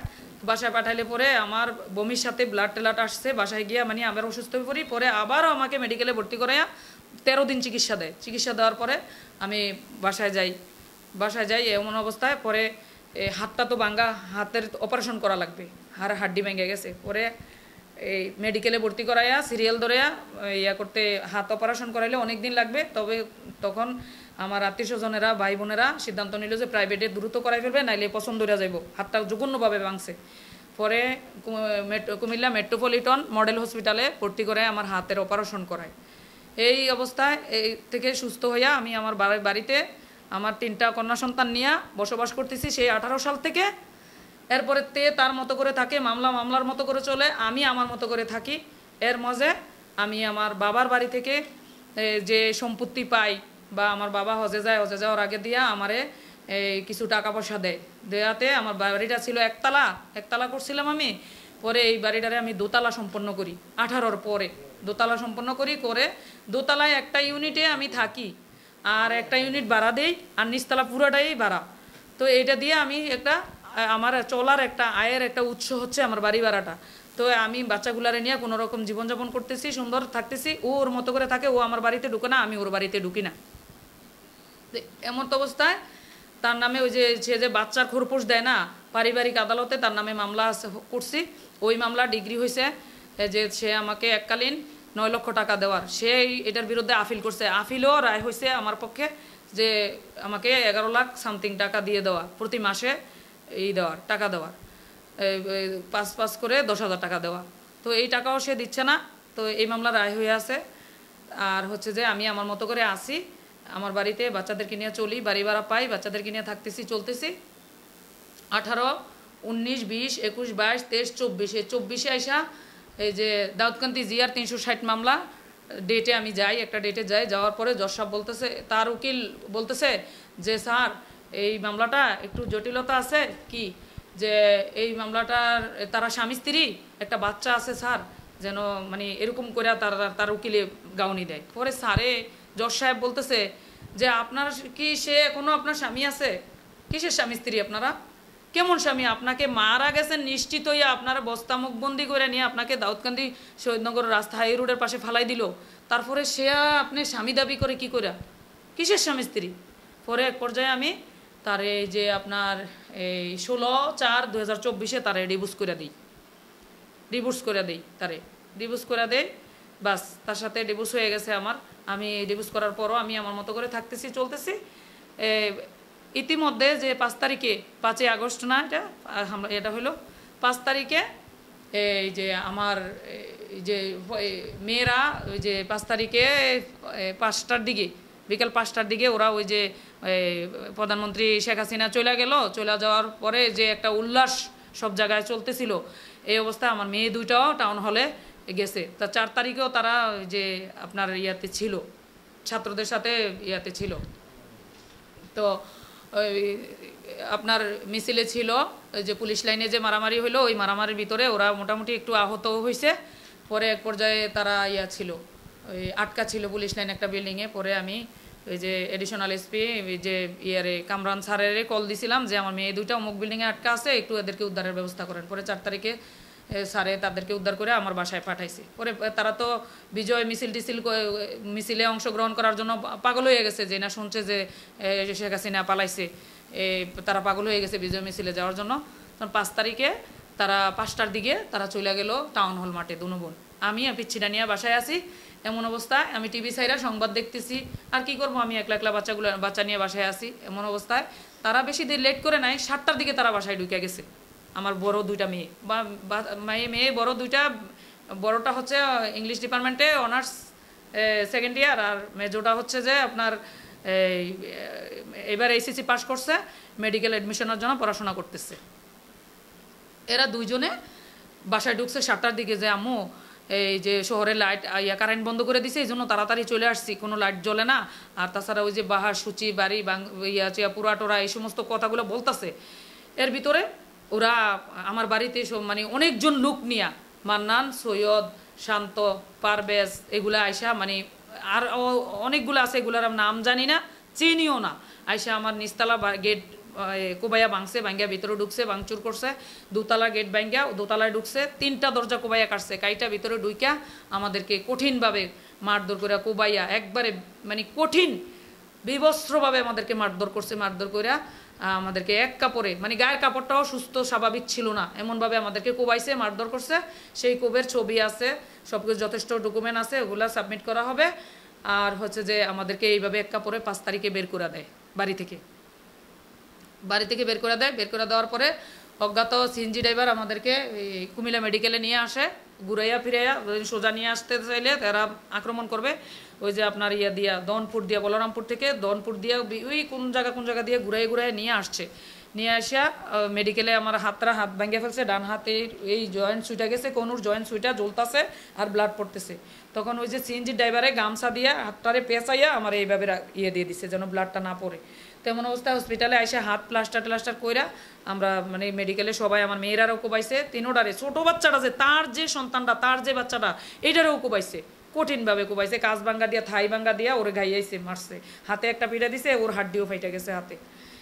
ও তার বাচ্চাটারও তে ছাড় দেয় নাই, আমার গুলারে তো ছাড় দেয় নাই, কিন্তু তার বাচ্চাটারও তে ছাড় দেয় নাই। তো এমন অবস্থায় আমরা চিকিৎসা নিয়ে মেডিকেলে সুস্থ হইয়া 5 তারিখের ঘটনা, 19 তারিখে কোর্টে যে আদালতে যে মামলা করিয়া 25 তারিখে আমরা বাড়িতে ঢোকার চেষ্টা করছিলাম। পরে আবারও আমাদেরকে মারধর করছে, বাড়িতে ঢোকার চেষ্টা করাতে, বাড়িতে যাওয়াতে। তারা আমার বাড়িটির ভিতরে এখন এই ডুইকা আছে, আমরা বাড়িতে ঢুকতে গেলে তারা মারধর করে। আর এই সমস্ত ঘটনার পেছনে তাদের টার্গেট একটাই ছিল যে আমার বাড়িটা তারা দখল করা, বাড়িটা নিয়ে যাওয়া, আমি তাদেরকে বাড়িটা দিয়ে দেওয়া, বাড়িটা যেন স্বেচ্ছায় দিয়ে দেয়। আর স্বেচ্ছায় দেই না বিদায় আমাকে যতবার হত্যার চেষ্টা করছে, মারের চেষ্টা করছে, শুধু বাড়িটা পাওয়ার জন্য। এই 5 তারিখে প্রশাসনিক ব্যবস্থা না থাকায় সেই সুযোগে তারা আমার বাড়িতে ঢুকে গেছে। ঢুইকা আমার বিল্ডিংয়ের নাম হচ্ছে 3 কন্যা হাউস 590 হোল্ডিং, আমার হোল্ডিংটা ভেঙ্গে নেমপ্লেটটা ভাঙ্গা তার ভাই সৈয়দ মঞ্জিল লেখা দিছে, আপনার এই যে নেমপ্লেট লাগাইছে। কিন্তু বাড়ি আমি অনলাইনে খাজনা দিই, আমি আমার সাবকালা দলিল খতিয়ান আমার নামে অনলাইনে খাজনা দিই, আমি হোল্ডিং আমার 590 হোল্ডিং, 3 কন্যা হাউস, সব কিছু আমার সব কিছু তারা মানে নিশ্চিহ্ন করে দিয়ে ধুয়ে মুছে তারা এখন আমার বাড়িতে ঢুকে আছে, বসবাস করতেছে, আমাদেরকে বাড়িতে ঢুকতে দিচ্ছে না। এই অবস্থায় আমি মানে কি পাইতে পারি। এরপরে আরও করছে এইভাবে তো মারধর করে আমাদেরকে নিঃস্ব করে আর দিয়েও তারা ক্ষান্ত নাই। তারা এই যে মামলা নাম্বারটি বলা লাগবে, তো এই যে তারা করছে তার বোনেরে বাদী দিয়ে, আমরা তো 5 তারিখে বাড়ি ছাইরে আসলাম, আমরা তো বাড়িতে আর ঢুকতে পারলাম না। 25 তারিখে যাওয়ার চেষ্টা করলাম, ওখান থেকেও মাইর খেয়ে আসলাম। ওই ঘটনা নিয়ে, ওই মায়ের বিষয় নিয়ে থানায় মামলা করছি, এই থানার মামলা এফআইআর হয়েছে।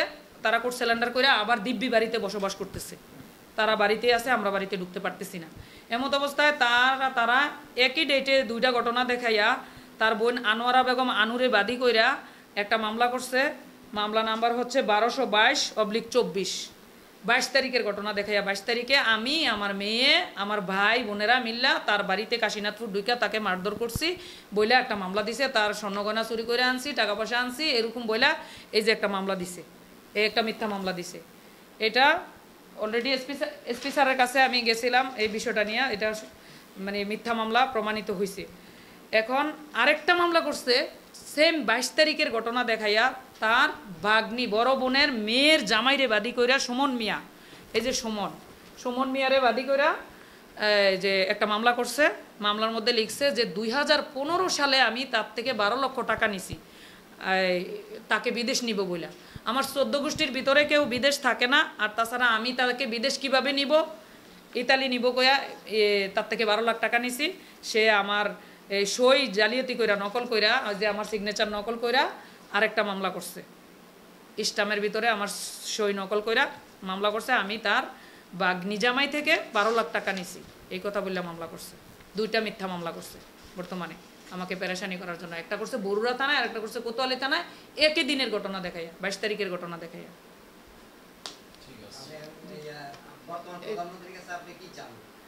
বর্তমান প্রধানমন্ত্রীর কাছে, প্রধান উপদেষ্টার কাছে আমি চাই আমার এই ঘটনার সুষ্ঠু তদন্ত করে সুষ্ঠু বিচার, ন্যায় বিচার, আমি এই ঘটনার সুষ্ঠু তদন্ত করে ন্যায় বিচারে প্রার্থী। আমি ন্যায় বিচার চাই। আমার বাড়িটি, আমার খরিদকৃত বাড়িটি আমি বুঝা পাই, আমার বাড়িটা আমি চাই। আমার বর্তমানে আমি খুবই মানবেতর জীবনযাপন করতেছি। আমার 3টা মেয়ে, আমার আয়ের উৎস ছিল বাড়ি ভাড়া, এখন আমি বাড়ি ভাড়া পাই না। আমি এখন এক জায়গায় মানে একজনের আশ্রয়ে আছি, যে আমি বাড়ি ভাড়া দেওয়ার মতো ক্ষমতা নাই, আরেকজনের বাসায় আমি আশ্রয়ে আছি। আশ্রয়ে কতদিন থাকবো আমি? আমার একটা মেয়ে অনার্স 2nd ইয়ারে পড়ে, আর একটা মেয়ে মেডিকেল অ্যাডমিশনের জন্য পড়তেছে, আর একটার বয়স 8 বছর, ক্লাস 2তে পড়ে। আমি এদেরকে নিয়ে এতটাই অসহায়। আমি আমার এই সমস্ত ঘটনার সত্যতা মানে যাচাই বাছাই করে আমার সব আমি সঠিক বিচার, ন্যায় বিচারের আশায় আমি